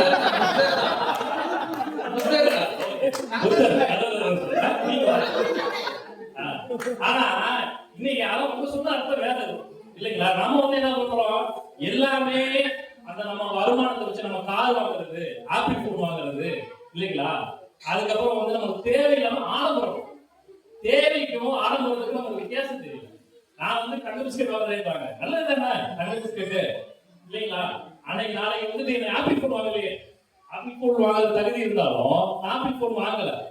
இன்ஃபிளேஷன் சொன்னாங்களே, அந்த இன்ஃபிளேஷன் எப்படி நம்ம வந்து பாதுகாத்துக்கிறது? தங்க பிஸ்கெட் தான். ஆப்பிள் போன் நாளைக்கு உதவுமா? டிமார்ட்ல போய் சார் நீங்க ஒரு முந்திரி கொடுத்து வாங்கணும்னு போனீங்க, உங்க மேல கூட இருந்தாங்கன்னா இந்த நிலைமை வந்திருக்குமா? ஏன் ஆசையை குறைச்சிருப்பாங்கல்ல. எங்க நீங்க போய் வாங்குறதே வேண்டாம் தான். நான் முந்திரி பருப்பு வாங்க தான் போனேன், மொத்தமா வாங்கி வச்சது யாரு? நீங்க என்ன மேல கொடுத்தாங்கன்னா ஆசையை குறைச்சு ஐயா எடுக்காதீங்க, முந்திரி பருப்பு மட்டும் தான் வரணும். எங்க வீட்டுக்காரங்க அப்படிதான், நான் தான் போய் தேவை எடுப்பேன். அவங்க வந்து லிஸ்ட் இந்த மாதிரி இதுல என்ன இருக்கோ அதை மட்டும் தான் எடுக்கணும், இல்லாட்டி நீங்க கடைக்கு வரதான் கேட்டுருவாங்க. அந்த மாதிரிங்க மேல உங்களுக்கு அமைஞ்ச மனைவி நல்ல மனைவி. மனைவியா ஆசையை குறைக்கணுங்க. நீங்க ஆசையை கூட்டிகிட்டே இருந்தீங்கன்னா என்ன பண்ண முடியும்? ஒண்ணும் பண்ண முடியாது. அப்போ ஆசையை குறைச்சிங்கன்னா டிமார்ட்ல பில்லும் குறையும்ன்றீங்க. நடுவர்களே, இன்னொரு விஷயம் உங்களுக்கு சொல்லணும்னு நினைக்கிறேன். இளத்தலைமுறைக்கு நோட் பண்ணிக்கலாத, உங்களுக்கு சொல்லணும்னு நினைக்க இளத்தலைமுறைக்குன்னு சொன்னாங்க. உங்களுக்கு தெரிஞ்சிருக்காது, இளம் தலைமுறைகளுக்கு தெரியும். டிங்க்னு ஒன்று இருக்கு, உங்களுக்கு தெரியுங்களா? டிங்க் பிளிக் டிங்க் டிங்க் டிங்க் தெரியுங்களா? தெரியும், சொல்லு. இங்க யாருக்கா தெரியுங்களா டிங்க்னா? DINK தெரியாதா? சரி, right. Double income no fix. ஓ, இன்னைக்கு அது ஒரு கலாச்சாரமா இருக்குங்க. அவ்வளவுதான். It is too late. நீங்க வந்து எல்லா நாட்டிலயும் வந்து பாத்தீங்கன்னா எல்லாருமே ஆசையை கூட்டிட்டு போறாங்க. என்ன நம்மளுக்கு வாங்கலாம், வண்டி வாங்கணும்னா பென்ஸ் வாங்கணும். அவருக்கே பாருங்க, அவர் டெய்லி வந்து பென்ஸ் வந்து வீட்டுல வந்து கூட்டு போறாங்க. ஆனா என்ன சொல்றாரு? அவர் நம்பாதீங்க.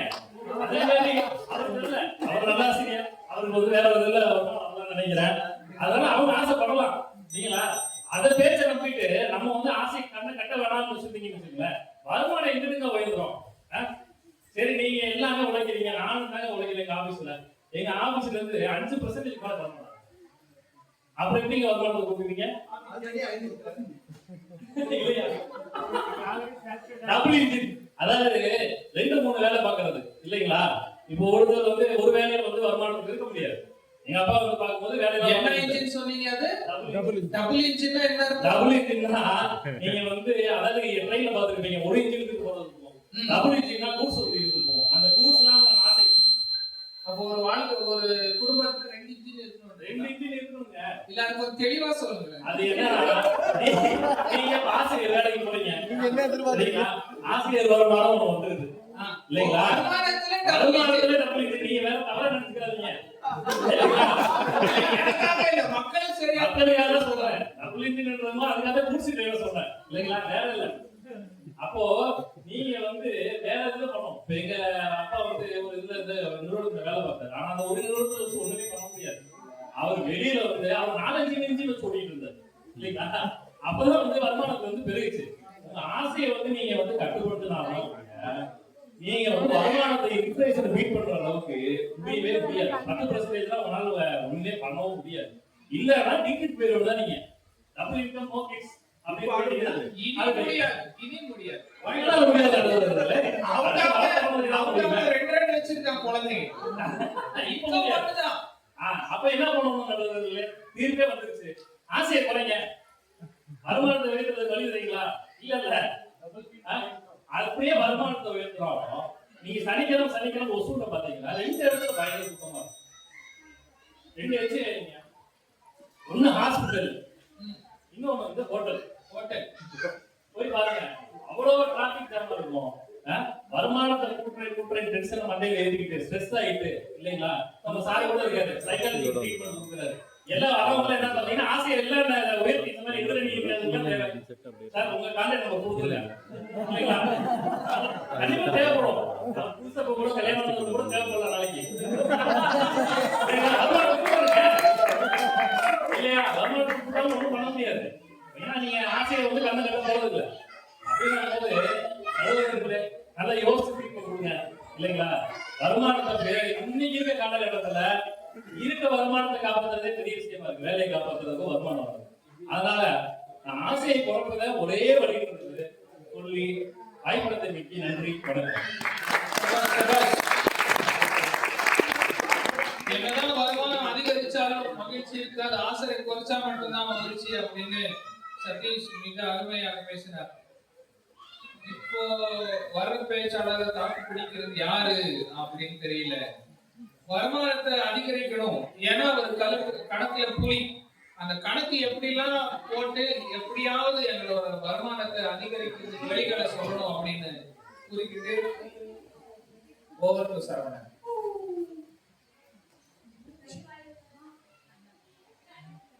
இந்த இனிய மாலை பொழுதிலே இந்த மாசமோ அடுத்த மாசமா இல்ல அதுக்கு அடுத்த மாசமோ எப்படியாவது நம்முடைய வருமானம் உயர வேண்டும் என்ற ஒரு ஆர்வத்தோடு அமர்ந்திருக்கும் இந்த பட்டிமன்றத்தை பார்க்க வந்த பார்ட்ஸ்மேனர்களே, சமீபமாக ஒரு 10 நாள் ஒரு 4 நாள் முன்னாடி 3% டிஏ வாங்கி வருமானத்தை உயர்த்தி கொண்டு சந்தோஷமாக அமர்ந்திருக்கும் நடுவர்களே, நான் கேட்கல சாமி, நானா கொடுக்குறாங்க. அது தானா கொடுத்தாலும் அந்த குடும்பத்துல இருக்க மகிழ்ச்சி இருக்கு இல்லைங்களா, ஒரு 3%க்காக 6 மாசமாக ஏங்கி கொண்டிருந்து கிடைத்த பேருக்கு கிடைத்த சந்தோஷம் இருக்கு இல்லைங்களா, அந்த சம்பாதித்தவருடைய இதுல என்ன ஆச்சுன்னா 3% வந்ததை நான் வீட்டுக்காரங்க சொல்லல, இப்ப மைக் போட்டு சொல்லிட்டீங்க.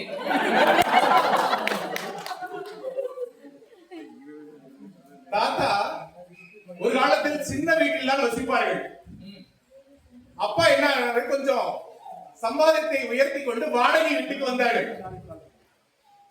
பையன் ஒரு 1200 ஸ்கொயர் ஃபீட்ல வீடு வாங்குறதுக்காக இன்னைக்கு அலமோதி கொண்டிருக்கும் காலத்துல வாங்குற ஊதியம் என்னதான் சேமித்தாலும் ஊடு எப்ப கட்ட முடியும் அப்படின்னா என்னுடைய 60 வயதுல தான் கட்ட முடியும் இன்னைக்கு இருக்கிற சூழல்ல. சார், வெளியிருந்து சம்பாத்தியம் தேவையா, நம்மளுடைய வருமானத்தை அதிகப்படுத்துமா அப்படின்றது கேள்விக்கு பதில் நடுவர் ஆரம்பிக்கும் போது அழகா சொல்லிட்டாரு. வருமானத்தை அதிகப்படுத்துவது என்பது ஆசையை அதிகப்படுத்துவது அப்படின்னு சொல்லும் போது உங்களுடைய பலத்தை கரகோஷங்களே அதுக்கு சாட்சி. இங்க யாருமே தன்னுடைய குழந்தைகளை ஒரு அடிப்படையான சாதாரண பள்ளியில் படிக்க விருப்பப்படுறோமா அப்படின்னா இல்லை. எல்லா குழந்தைகளும் நல்ல இடத்துல கல்வி கற்க வேண்டும், ஒரு ஆசைதான். ஆமா, வீடு 600 ஸ்கொயர் ஃபீட்ல கட்டலாமா, இல்ல ஒரு 1200 கொஞ்சம் கம்மியாவது கட்டி ஆகணும்ன்ற ஒரு ஆசை தான். அப்ப எல்லா ஆசை வருமானம் அதிகரிப்பு என்பது ஆசை அதிகரிப்பது. நம்முடைய எதிரில சொன்னாங்க ஆசை கட்டுப்படுத்தலாம் அப்படின்னு சொன்னாங்க. ஆசை கட்டுப்படுத்துவது என்பது ஒரு குடும்ப தலைவன் சம்பாதிக்கிற ஒருத்தர் ஆசை கட்டுப்படுத்தினார் என்றால் அது அவர் மட்டும் இல்ல, அவருடைய குடும்பத்தையே ஒரு தண்டனைக்குள்ளாக்குறார் என்று சொல்லுவோம். சார் சொன்னாரு, ஆப்பிள் போன் நான் வாங்கலன்னு ரொம்ப பெருமையா சொன்னாரு. ஆசை கட்டுப்படுத்திக்க நான் பிஸ்கட் வாங்கிட்டேன், ஆப்பிள் போன் வாங்கல அப்படின்னு சொன்னாரு. ஆனா இங்க பிரச்சனை என்ன அப்படின்னா, நான் மட்டுமல்ல என்னை சார்ந்த பல பேர் இருக்கிறார்கள். நான் ஆசையை கட்டுப்படுத்த ஆசைப்படுகிறேன், மாற்றுவதற்குள்ள. ஆனால் என் குடும்பத்தை உள்ளவர்கள் இல்லைங்களா, அவங்களையே நான் வதைக்கணும், மற்றவங்களோட சுதந்திரத்தை நான் தடுக்கணும். உண்மைதானே? அடுத்தது வருமானத்தை அதிகரித்தல் அப்படின்ற ஒரு விஷயத்தை நம்ம பேசிட்டு இருக்கிறோம். ஜேசியில கிட்டத்தட்ட அவர் 8 ஆண்டா பயணிச்சுட்டு இருக்கிறேன். நம்ம எல்லாத்துக்குமே தெரியும். நிசர்கதாமா ஒவ்வொரு வீடியோல பண்ணிட்டு இருந்த நாம நம்முடைய வருமானத்தை அதிகப்படுத்தி ஒரு சப்ஸ்கிரிப்ஷன் அதிகப்படுத்தி இன்னைக்கு நம்ம நிசர்கதாமா டு ஹாலிடே வேலைக்கு வந்திருக்கோம் அப்படின்னா என்ன சார் சொல்றது? ஒருவேளை நம்முடைய பணத்தை எல்லாம் குறைச்சு வச்சிருந்தோம் அப்படின்னா நம்ம ஈவெண்ட் எங்க சார் நடத்திருப்போம்? பிரசிடென்ட் வீட்ல. சார் இங்க மனசாட்சியோட சொல்லுங்க சார், ஒரு கை தூக்கினா மட்டும் போதும். மறுபடியும் கை தூக்க சொல்றாங்க, நடுவர் யாரு?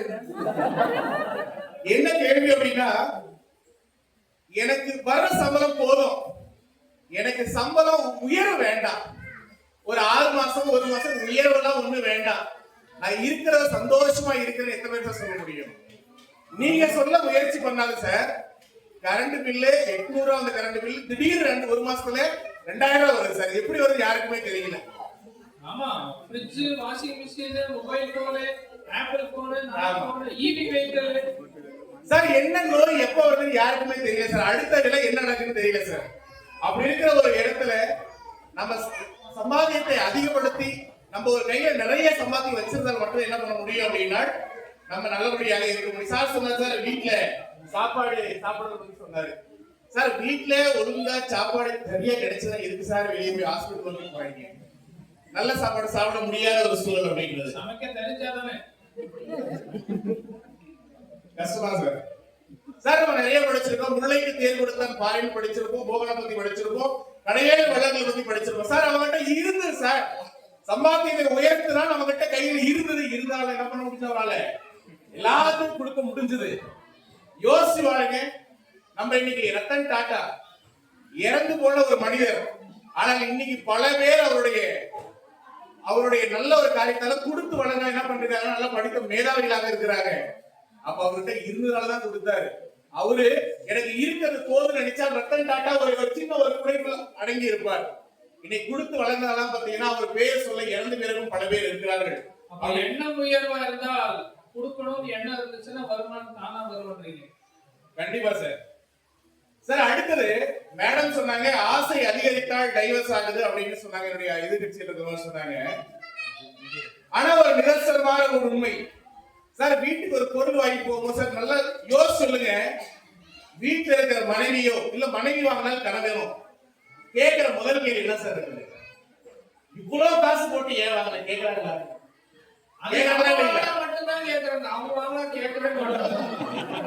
இன்னைக்கு இதை ஏன் வாங்கின, இது தேவையா அப்படின்னு கேட்கிறாங்க. யோசிச்சு பாருங்க, ஒருவேளை நம்ம நாலு பக்கமும் நிறைய வருமானங்கள் இருந்தால் நம்ம ஒவ்வொரு நாளும் திருவிழாக்களாக இருக்கும்.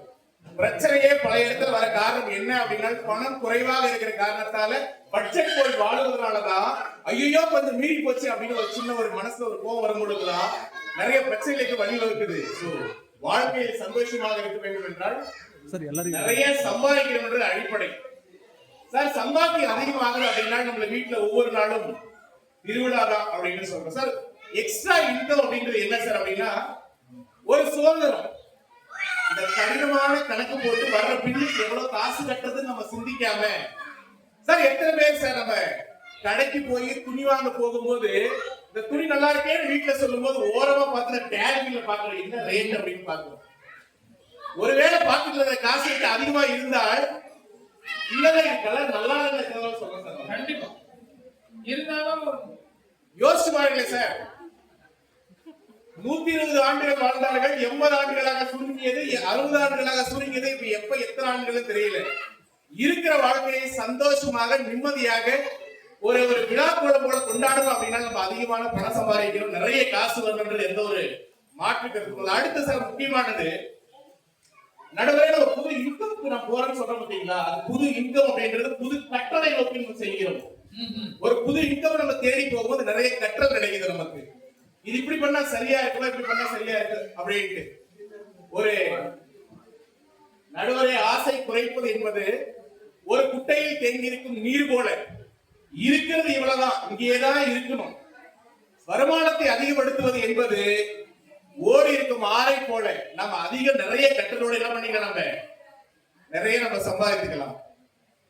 சார் உடம்பு வலி எப்படி வரும்னு தெரியாது, அடுத்த வாழ்க்கை என்னன்னு தெரியாது, வாழ்க்கையின் சுவாரஸ்யம் என்ன அப்படின்னா அடுத்தோடு என்ன நடக்குதுன்னு தெரியாது. எதுவுமே தெரியாத நமக்கு இவ்வளவு காசு வச்சு சந்தோஷமா இருக்க முடியும் நம்ம எப்படி நிர்ணயிக்கிறன்றதா ஒரு பெரிய ஒரு கேள்வி. பணத்தை பொறுத்த வரைக்கும் சேமித்துக் கொண்டே இரு, நிறைய சேருதா ஏதோ ஒரு இடத்துல உனக்கு பயனுள்ளதாக இருக்கும். சோ இது வாய்ப்பு நன்றி கூறி விடைபெறுகிறேன். நன்றி வணக்கம்.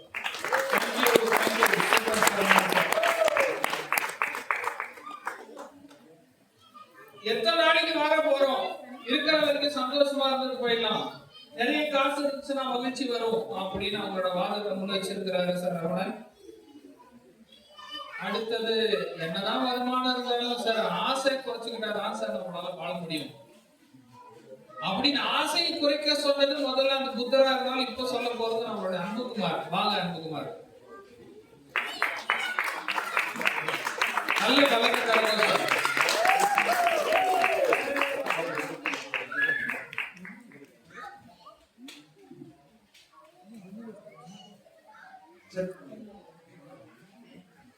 வாழ்க வையகம், வாழ்க வளமுடன். உண்மை தமிழே, அறிவுலக விதைகளிலே, உண்மை மூத்த மொழிகளுக்கெல்லாம் முதல் சொல்லே, அகரமோல் சிறந்தவளே, அனைத்துலக மொழிகளுக்குள் சிகரமோல் நிகழ்ந்தவளே, நான் வணங்கும் செந்தமிழே. பேச்செனக்கு முற்றும் வரை பேரழகு தமிழே, என் மூச்சறிவி நிற்கும் வரை முன்முனைப்பேன் முன்னாடி என் தாய்மொழி தமிழுக்கும் என இந்த தாய் தந்தைக்கும் என் முதல் வணக்கம். சபாஷ். ஆசிரியர் பணி ஓர் அறப்பணி, அதற்கே உன்னை அர்ப்பணி என்ற வாக்கியத்திற்கேற்ப தன்னை ஒரு சிறந்த ஆசிரியராக மெருகேற்றிக் கொண்டும் இந்த மாபெரும் சபையில் நடுநாயகராக அமர்ந்து கொண்டு நாயகராக விளங்கிக் கொண்டு எங்கள் அணிக்கே தீர்ப்பு சொல்ல இங்கே அமர்ந்திருக்கும் எங்கள் அணியின் குல தெய்வமே, தீர்ப்புக்காக குலதெய்வத்தை மாத்தலாமா? உங்களுக்கு இருந்தாலும் நீங்க பேசுறது பிடிச்சிருக்கு. உங்களுக்கு எனது அன்பு வணக்கங்கள். அன்போட வணக்கம். இத்தனை பேர் பேசுங்க, யாராவது எனக்காக பேசுனீங்களா? நீங்க பேசுங்க. 1000 சரவணை போல் பொறித்து தள்ளிவிட்டு இங்கே அமர்ந்திருக்கும் எண்ணணி பேச்சாளர்களுக்கும் எதிரணியில் இருக்கும் 3 நாற்காலிகளுக்கும் எனது வணக்கங்கள். இந்த பக்கம் பட்டாசு, இந்த பக்கம் நெருங்காலியா? அப்படியா தெரியுது 3 பேர் பார்த்தா? நடுவர் அவர்களே, யாரே இல்லைன்ட்டாங்கப்பா. நிச்சயமாக நீங்கள் எங்கள் அணிக்கு தான் தீர்ப்பு சொல்லுங்கள், எனக்கு முன்னையே தெரியும். ஏன்னா என்னங்க வர்றவங்கெல்லாம் இப்படியே சொல்றீங்க, யாருக்கு தான் தீர்ப்பு சொல்றது? மனைவியோட பேச்சுக்கு எதிராக தீர்ப்பு சொல்லக்கூடிய அளவுக்கு தைரியமான கணவர் யாருமே இல்லை. இல்ல, இப்போ நான் செய்ய வேண்டியது என்ன? இல்ல, இப்போ அவங்க என்னதான் மனைவியாக இருந்தாலும் அது வீட்டுல மட்டும்தான் தவிர ஒரு தீர்ப்பு நியாயம் அப்படின்னு சொன்னா நான் நாட்டாம சூரியவம் எதிரா தீர்ப்பு சொல்லிட்டு போயிடலாம். ஆனா நைட்டு சாப்பாட்டுக்கு வீட்டுக்கு தான் போகணும்னு சோறு முக்கியதான், ஆனா அதுக்கு மேல தீர்ப்பு முக்கியதான். இங்க நான் பேசுறதுல மிகவும் மகிழ்ச்சியா இருக்கிறது. என்னுடைய 13-14 வருட வாழ்க்கையில என்ன கேக்குறீங்களா, முதல் முறையாக என் மனைவிக்கு முன்னாடி கை நீட்டி சத்தமா பேசுவாங்க. உங்களுக்கு சோறு கிடைக்க மாட்டேங்குது.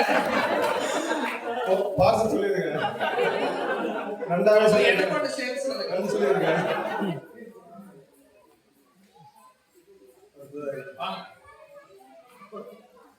இங்க பேசிய அமர்ந்திருக்க எதிரில் 3 பேர் சாதாரண பேச்சாளர்களே. அவர்கள் 3 பேரும் சாயம் போகாது என்று சொல்லி வெள்ள வேட்டியை வித்து விடுகிற வினயமான ஆட்கள். அவங்ககிட்ட நம்ம உஷாரா இருக்கணும். இது தெரியாம போச்சு. ஆமா. தன் கன்னி பேச்சை கண்ணியமாக பேசி அமர்ந்திருக்கும் எதிரில் இருக்கும் யாழினி முதலாவதாக பேசினார்கள். அதிகம் சம்பாதிக்க வேண்டும் என்று சின்ன வயசுல இருந்து பார்த்துட்டு இருக்கேன். ஒரு மழலை பேச்சாளர் மழலையா பேசிட்டு இருந்த யாழினி இந்த மன்றத்திலே நன்று சத்தமாக பேசக்கூடிய மங்கையாக வளர்ந்திருப்பது, அதுவும் இல்லாமல் எங்கள் மண்ணின் மகளும் மருமகளும் அவளே என்பதில் மற்றற்ற மகிழ்ச்சி. பாருங்க, எதிரணியில இருக்கிறவங்க எவ்வளவு பொழுது பேசுறீங்க. ஆசையை குறைச்சிக்கிறீங்கன்னா உங்க மனசு தாராளமா இருக்கணும். பணம் சம்பாதிக்க ஆரம்பிச்சீங்கன்னாக்கா மற்றவங்களை பார்க்கவே தோணும். கேஸ் சிலிண்டர் விலை ஏறி போச்சு, ஈபி பில்லு விலை ஏறி போச்சு. ஓகே, கல்யாணம் வந்ததுக்கு அப்புறம் வர கவலை இதெல்லாம் கரெக்டு தான். இதெல்லாம் ஏன் ஏறிச்சு? உங்களை மாதிரி ஆட்கள் 1000க்கு 500க்கு ஆசைப்பட்டு தப்பான ஆட்கள் ஓட்டு போடுறதுனால வந்த விளைவு இதெல்லாம். அடுத்தது, அத்தனைக்கும் ஆசைப்படு நம்ம சுந்தர் சார். அத்தனைக்கும் ஆசைப்படுன்னு சொல்ல கார்பரேட் சாமியாருங்க, உண்மையான சாமியாருங்க அந்த மாதிரி சொல்ல மாட்டாங்க. ஆசையை கைவிடுங்க அப்படின்னு தான் சொல்லுவாங்க. கமல் அவரோட தலைவர் மிக உயர்ந்த இடத்துல இருந்தாலும் சொல்லிட்டு அப்படியே கையை கொஞ்சம் இறங்கினாரு. அவ்வளவு இல்ல இவ்வளவுதான் அப்படின்னு. அப்பவே ஆசை குறைஞ்சு போச்சு. உங்க தலைவர் சினிமாவிலேயே இருந்திருந்தா இங்க இல்ல இன்னும் எங்க உயர்ந்திருப்பார். அவர் அதை விட்டு அரசியலுக்கு கட்சியை விட்டு கட்சி தாவனாலதான் இன்னைக்கு இங்கேயே இல்ல இங்க கீழே போயிட்டாரு. அதுக்கெல்லாம் காரணம் அவரோட ஆசைதான். அடுத்தாக இறுதியாக பேசிய எதிரணி தலைவர் அன்பு நண்பர் சரவணன். தாத்தா சின்ன வீட்டுல இருந்தாரு, சாரி சிறிய வீட்டுல இருந்தாரு. அப்பா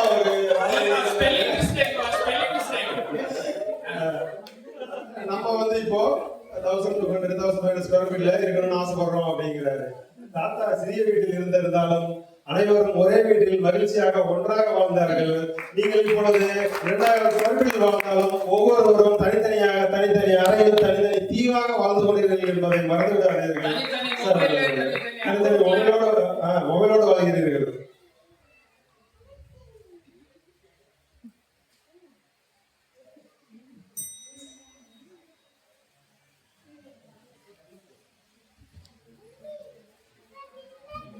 நீங்க அதிக வருமானத்தை அதிகப்படுத்தணும் அப்படின்னு சொல்லிட்டு என்னென்னமோ பண்றீங்க. இன்னைக்கு 24 நூற்றாண்டுல என்னமோ சாப்பிடணும், எங்கேயோ போகணும், நம்ம ஏன் ஆசையை குறைச்சிக்கணும் அப்படின்னு பேசுறாங்க. நீங்க KFCக்கு போறீங்க, மல்டிபிளெக்ஸ் போறீங்க, லட்சுமி சினிமாஸ் போறீங்க, போறீங்க, அங்க போனா 2000 4000 செலவாகுது. அதையே விட்டுட்டு நம்ம சந்திரசுடேஸ்வரர் மலை கோயில் இருக்கு, அங்க போய் அமைதியா அவர் முன்னாடி உட்கார்ந்து பாருங்க. அங்க 100 ரூபாய் தான் செலவாகும். ஒரு சக்கரை பொங்கல், ஒரு புளியோதரையோட இறங்கி வரலாம். நீங்க KFC விட்டு வெளியே வந்தீங்கன்னா உங்க பர்ஸ் லேசாகும். நீங்க சந்திரசுடேஸ்வரர் மலையை விட்டு கீழே இறங்கினா உங்க மனசு லேசாகும். எதுவும் அந்த சந்திரசுடேஸ்வரர் முன்னாடி உட்காந்தீங்கன்னா உங்களுக்கு ஆன்மீகம் வளரும். இங்க இருந்து சந்திரசுடேஸ்வரர் முன்னாடி உட்காந்தீங்கன்னா உங்களுக்கு அறிவு வளரும்.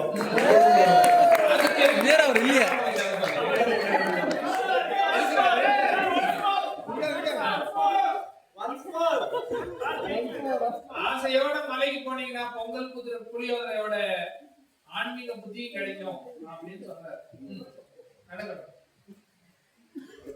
இப்போ மகிழ்ச்சி அப்படின்னா அது பெருக்கிறதுக்கு வாழ்க்கையில அதிக வருமானம் தேவையில்லை. நம்ம வீட்டுல குழந்தைகளை பார்த்தா போதும், நம்ம போற இடத்துல எல்லா இடத்துலயும் மகிழ்ச்சி நிறைவே இருக்குது. அதை நம்ம அழகா ரசிச்சு பொறுமையா வாழ்ந்தாலே நமக்கு வாழ்க்கையில மகிழ்ச்சி கிடைக்கும். ஹாஸ்பிட்டல் எடுத்துக்கிட்டோமா, நாங்க போனாவே அதிகமான நோய்களோடையும் கவலைகளோட போவோம். அன்னைக்கு ஒருத்தர் ஆபரேஷன் தேட்டர்ல கூட்டிட்டு போனாங்க. தேட்டர் வாசல், ஆபரேஷன் தேட்டர் வாசல் ஒரு பெரிய மாலை தொங்குச்சு. அவனை பார்த்தோன்னே பயம் வந்துருச்சு. டாக்டர் என்ன மாலை தொங்குது அப்படின்னா, இல்ல இது ஒரு கிரிட்டிக்கல் ஆபரேஷன், இதை மட்டும் நான் சக்சஸா பண்ணிட்டா மாலை எனக்கு அப்படின்னாரு. உனக்கு அப்படின்னாரு.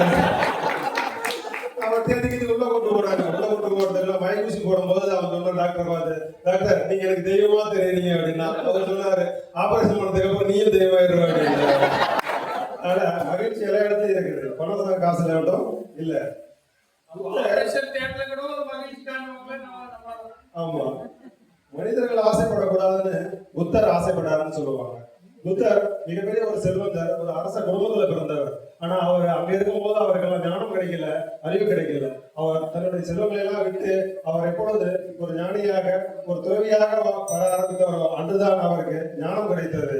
அதனால் ஞானமும் அறிவும் மகிழ்ச்சியும் பணத்தில் இல்லை என்பதை எதிரணி நன்றாக புரிந்து கொள்ள வேண்டும். அப்ப நாளையிலிருந்து வீடெல்லாம் வித்துட்டு புத்தன் மாதிரி ஆண்டியா போகலாம், தாராளமா போகலாம்.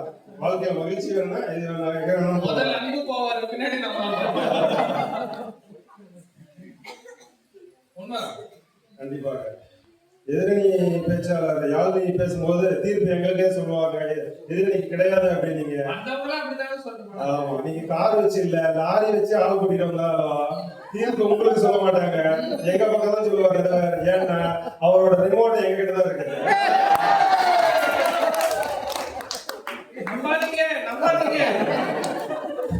நீங்கள் மகிழ்ச்சிக்காக தேவையில்லாதவற்றை எல்லாம் வாங்கி குவித்தால் ஒவ்வொரு நாள் உங்களுக்கு தேவையானவற்றை நீங்கள் விற்க வேண்டும் என்பதை நீங்கள் உணர்ந்து கொள்ளுங்கள். எது மகிழ்ச்சி? அம்மா ஊட்டி தரும் கூட்டாண்டு ஒரு மகிழ்ச்சி, அடுத்த வீட்டிற்கும் சேர்த்து சமைக்கும் பண்டிகை நாட்கள் மகிழ்ச்சி, அப்பாவின் தோளில் அமர்ந்து சாமி கும்பிட பாலிய மகிழ்ச்சி, மிட்டாய் வாங்க சுருக்கு பையிலிருந்து பாட்டி தரும் 50 பைசா மகிழ்ச்சி, தாத்தாவின் கைத்தடியை ஒழித்து வைத்து விளையாடிய நாட்கள் மகிழ்ச்சி, வெயில் காலத்தில் வேப்பமர நிழல் தூக்க மகிழ்ச்சி, வேலையை முடித்து வீடு திரும்புகையில் குழந்தை தரும் மொத்த மகிழ்ச்சி. இதிலெல்லாம் மகிழ்ச்சி இருக்கிறது. அதிக வருமானத்தில் மட்டும் மகிழ்ச்சி இல்லை. வராது. இறுதியாக தோல் வயது ஆக தோல் சுருங்குகிறது, மகிழ்ச்சி குறைந்தால் வாழ்க்கையே சுருங்குகிறது என்று தத்துவங்கள் சொல்லுகிறது. ஓசோ அழகாக சொல்வார், வாழ்க்கை ஒரு திருவிழா, அதை கொண்டாடி மகிழுங்கள் என்று. அதை வாழ்க்கையை கொண்டாடுவதற்கு அதிக பணமோ பொருளோ தேவையில்லை, மன நிம்மதி இருந்தால் போதும். நீங்கள் உங்கள் ஆசையை குறைத்துக் கொண்டே இருந்தால் உங்கள் செல்வம் தானாக உயரும் என்பதை நீங்கள் கண்கூடாக காண முடியும். நீங்கள் செல்வத்தை பெருக்கிக் கொண்டு அதை காப்பாற்ற கவலைப்பட்டுக் கொண்டிருந்தால் கடைசியில் ஈடிக்கு பயப்படணும், மோடிக்கு பயப்படணும், கடைசியில் ஐடிக்கு பயப்படணும், ஜெயிலு, கோர்ட்டு எல்லாத்துக்கும் பயப்படணும். தேவையாது நமக்கு. இதுதான் முடிவு. மகிழ்ச்சி என்பது உள்ளிருந்து வெளிப்பட வேண்டிய விஷயம், வெளியில் பொருளிலிருந்து உள்ளே போக வேண்டிய விஷயம் அல்ல.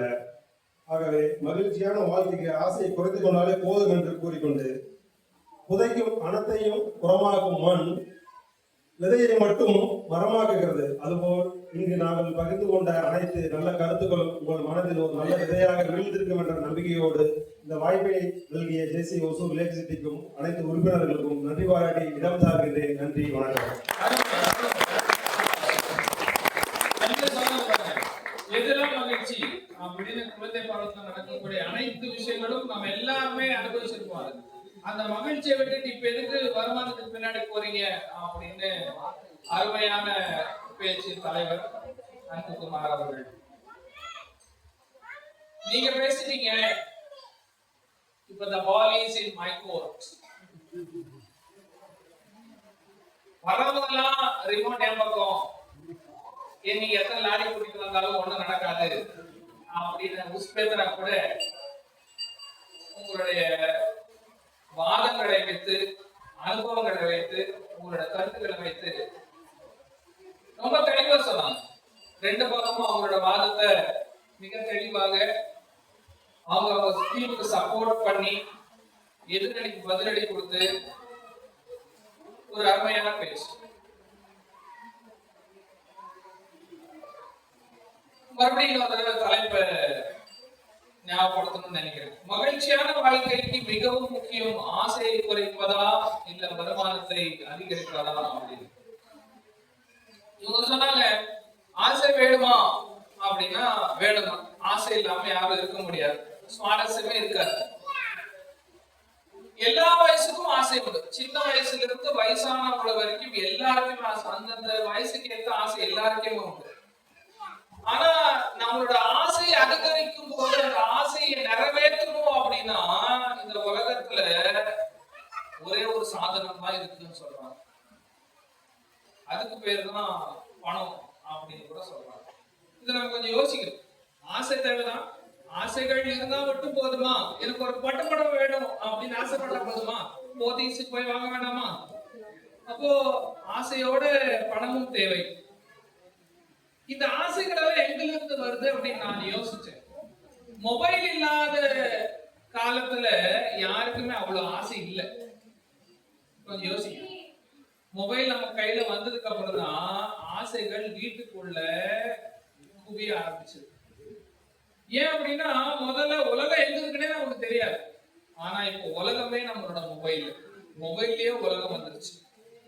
அப்ப நம்ம வீட்டுக்குள்ள நமக்குள்ள ஆசைய உருவாக்குறது எது அப்படின்னா கண்டிப்பா இந்த reels, shorts, videos, online shopping, window shopping, இன்னும் என்னென்னவோ சொல்றாங்க.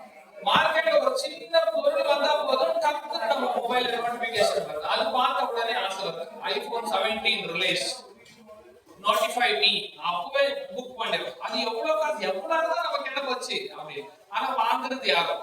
பொண்ணுங்க ஆசைப்படுறாங்க, பசங்க ஆசைப்படுறாங்க. அதை வாங்கி கொடுக்குற அப்பாவுக்கும் தாய் தந்தைக்கு தான் தெரியும் எவ்வளவு கஷ்டம் அப்படின்னு. இன்னொன்னு கூட யோசிக்கலாம். இப்போ ஜிபே கொரோனா காலத்துல வந்துச்சு ஜிபே. அதுக்கு முன்னாடி நம்ம நோட்டு எண்ணி தான் கொடுத்தோம். இப்போ ஸ்கேன். ஒரு மாசத்துல நீங்க உங்களோட ஜிபே அக்கௌண்ட் பண்ணி பாருங்க, உங்களோட இன்கம் விட கண்டிப்பா அது அதிகமா இருக்கும். ஏன்னா எல்லாத்துக்கும் யோசிக்கிறதே இல்லை. அவன் கியூஆர் ஸ்கோர் காட்டுறோம், நம்மளும் போன் காட்டுறோம், டங்குன்னு வருது. நம்ம செக் கூட பண்றது எவ்வளவு டெபிட் ஆகுது. அந்த மாதிரி நம்மளோட ஆசைகளை ஜிபே மூலமாகவும், சோசியல் மீடியா, ஆன்லைன் ஷாப்பிங் இப்படி ஓடிக்கிட்டே இருக்கு. அப்ப நம்ம புரிஞ்சுக்க வேண்டியது என்ன அப்படின்னா, நம்மளோட அதீத ஆசைகள் சில நேரம் பேராசையாக மாறி நம்மளோட குடும்பத்துல மகிழ்ச்சி இல்லாமலும் ஆக்கிடுது. நிறைய வாழ்க்கையில குடும்பத்துல சந்தோஷம் இல்ல அப்படின்றது ஒரு முக்கியமான ஒரு காரணம் பாத்தீங்கன்னா இந்த ஆசையை அதிகரிக்கிறது மட்டும்தான். அப்போ இந்த ஆசையை நிறைவேற்றணும் அப்படின்னு ஒரு பக்கம் காசு வேணும். சரி, காசு இல்லைன்னு வச்சுக்கோங்க. காசே நம்ம இல்ல. அப்ப வீட்டுல என்ன ஆகும்? நான் இதை கேட்டேன், நீ வாங்கி கொடுக்கல. எனக்கெல்லாம் பொண்ணு பார்க்கும்போது என்ன பார்த்தாங்க? படிச்சிருக்காங்களா, ஹைட் இருக்காங்களா, நல்ல வெள்ளையா இருக்காங்களா அப்படின்னு தான் பார்க்க. ஆனா இப்ப என்ன பாக்குறாங்க? உங்க பொண்ணுக்கு வேலை இருக்குதா, சொந்த வீடு இருக்குதா, கார் வச்சிருக்காங்களா, எவ்வளவு சிபிசி, வருஷத்துக்கு எவ்வளவு சம்பாதிக்கிறாங்க, அதே மாதிரிதான் மாப்பிள்ளையும் பாக்குறாங்க. அப்போ ஆசையை விட பணம் தான் அதிகமாக நம்ம வாழ்க்கையில இதுவும் நம்ம யோசிக்கணும். அப்போ வருமானத்தை அதிகரிச்சா மகிழ்ச்சி வருமா அப்படின்னா வராது. ஆசையை குறைச்சால் மகிழ்ச்சி வருமானா அது வராது. அப்ப தீர்ப்பு என்னவா இருக்கும்? நான் கொஞ்சம் யோசிச்சேன். ஆசை எடுத்து நம்ம கண்ட்ரோல், ஆசைன்றது நம்ம ஆசைப்பட்ட பண்ணலாம், இல்லைன்னா தேவையில்லை. ஆனா வருமானம்ன்றது அடுத்தவங்களோட கண்ட்ரோல். ஏன் அப்படி சொல்றேன்னா, இப்போ ஒருத்தர் சம்பாதிக்கிறான்னு வச்சுக்கோங்களேன். இப்போ நானே ஒரு டீச்சரா இருக்கேன், இல்ல மெர்சிடிஸ் பஸ்ல வேலை பார்க்கறேன், நம்ம சுந்தரத்துல பிரின்சிபல் கன்சல்டன்ட். சரி, எப்படி ஒரு 2 லட்சம் வருமா? 4 லட்சம் வருதா? அப்ப 4 டைம் வாங்கலாம். இவர் சரி ஒரு 3 4 எவ்வளவு இருந்துட்டு போடும். அந்த சம்பளம் அவருக்கு எப்படி கிடைக்குது அப்படின்னா, அவரோட திறமை, அறிவு, அனுபவம் பொறுத்துதான் அவருக்கு சம்பளம். அதே மாதிரி இப்ப நான் ஒரு ஆசிரியர் வேலை பார்க்கறேன் அப்படின்னா, என்னோட திறமை, என்னோட என்ட்ரன்ஸ் எக்ஸாம் அதை வச்சுதான் நமக்கு வரும். இப்போ திடீர்னு சதீஷ் சொல்ற மாதிரி டபுள் இன்ஜின் வேணும், இன்னொரு வேலைக்கு போய் வருமானத்தை அதிகரிக்கலாம் அப்படின்னா, அவர் எங்க போவார், நான் எங்க போவேன்? இந்த வயசுல நமக்கு இதெல்லாம் தேவையா? ஆல்ரெடி செட்டிலா இருக்கிற லைஃப்ல எதுக்கு நமக்கு கல்வி தெரியும்? அப்போ இன்னொரு வேலை இந்த வயசுல போய் தேட முடியாது. தேட கிடைச்சாலும் நிறைய பேர் சொல்றாங்க, சார் வருமானத்தை அதிகரிக்கிறதுக்காக நிறைய பேர் வெளியூருக்கு போறாங்க, வெளிநாட்டுக்கு போறாங்க, 6 வருஷம் 6 மாசம் இருந்து சம்பாதிச்சுட்டு வராங்க, இல்லைன்னு சொல்லல. ஆனா அந்த 6 மாசம் 6 வருஷம் நீங்க எப்படி ஃபேமிலிக்குள்ள பேசுறீங்க? வீடியோ கால் தான். தீபாவளிக்கு 100 ரூபாய் கொடுத்து பட்டாசு வாங்கி கொடுத்து பக்கத்துல நம்ம அந்த மத்தாவை குச்சி பக்கத்துல இருந்து வெடிக்கிறது எப்படி இருக்கு? 10,000 ரூபாய்க்கு ஜம்ஜம் பட்டாசு வாங்கி ஒரு 10,000 ரூபாய்க்கு ட்ரெஸ் வாங்கி கொடுத்து வீடியோ கால்ல ஹாப்பி தீபாவளின்னு சொல்றது எப்படி இருக்கு? அப்ப வருமானத்தை அதிகரிக்கிறதுக்காக எங்கேயோ போய் வேலை செய்யறதை விட அந்த ஆசையை குறைச்சிக்கிட்டு பக்கத்துல வீட்டுல இருந்து அவங்களோட மகிழ்ச்சியா இருந்தா உண்மையான மகிழ்ச்சியா இருக்குமா அப்படின்னு யோசிக்கணும். ஏன்னா நம்ம சின்ன சின்னதா கூடு கட்ட மாதிரி சின்ன சின்னதா கொஞ்சம் கொஞ்சமா சேர்த்து வாழ்க்கைய நல்லா வச்சிருக்கோம். அந்த மாதிரி ஒரு மகிழ்ச்சியான வாழ்க்கையில வருமானத்துக்காக நம்மளோட மகிழ்ச்சியை போக்கிக்கணுமா அப்படின்னா மறுபடியும் யோசிக்கணும். என்னதான் வெளியில இருந்து நம்ம ஆன்லைன்ல 500 ரூபாய் கொடுத்து ஒரு பீஸா வாங்கி சாப்பிடுறதை விட வீட்டுல ஒரு சின்ன கிண்ணத்துல உப்புமா செஞ்சு எல்லாருக்கும் ஊட்டி, இல்ல உப்புமாவோ நமக்கு பிடிச்சது ஏதாவது ஒண்ணு செஞ்சு அழகா ஒருத்தருக்கு ஊட்டி இருக்கிற மகிழ்ச்சி எப்படி இருக்கு? ஆன்லைன்ல வாங்கி அதை சாப்பிட்டு சதீஷ் சொல்ற மாதிரி அந்த ஹாஸ்பிட்டல் லைன்ல நின்று அன்புகுமார் சொல்ற மாதிரி அந்த மாலை யாருக்குன்னு யோசிச்சு இவ்வளவு கஷ்டங்கள் நமக்கு தேவையில்லை. அப்ப உண்மையான மகிழ்ச்சி எது அப்படின்னா, குடும்பத்தோட இருக்கிற மகிழ்ச்சி தான் உண்மையான மகிழ்ச்சி. அது சின்னதா ஊட்டி அவங்களோட உறங்கி பக்கத்துல இருந்து நம்ம கிட்ட என்ன இருக்கோ அதை வச்சு சந்தோஷமா இருக்கிறதா உண்மையான மகிழ்ச்சி அப்படின்னு யோசிச்சா எனக்கு இந்த பாட்டு ஞாபகம் வருது. சுந்தரனுடைய தலைவருடைய பாட்டு. பச்சை கிளிகள் தோளோடு பாட்டு புரியலோ மணியோடு பூமிக்கு ஆனந்தத்தின் எல்லை இந்த சொந்தமில்லை சின்ன சிறு கூட்டுக்குள்ளே சொர்க்கம் இருக்கு சின்ன சின்ன அன்பில் தானே ஜீவன் இன்னும் இருக்கு பட்டாம்பூச்சி கூட்டத்திற்கு பட்டாயிருக்கு அப்படின்னு நம்ம சின்ன சின்னதா கூடி கட்டி வச்சிருக்கிற அந்த சின்ன சின்ன வீட்டுல குடும்பத்தை விட்டு அதிக நேரம் வெளியே இருக்கிறத விட குடும்பத்தோட அதிக நேரம் செலவழிச்சா அந்த மகிழ்ச்சி நம்மோட தான் இருக்கும் அப்படின்னு சொல்லி, எனவே என்னுடைய பட்டிமன்றத்தினுடைய தீர்ப்பு இது உங்களுக்காக. மகிழ்ச்சியான வாழ்க்கைக்கு மிகவும் முக்கியம் வருமானத்தை அதிகரிப்பதை விட ஆசையை குறைப்பதை என்று சொல்லி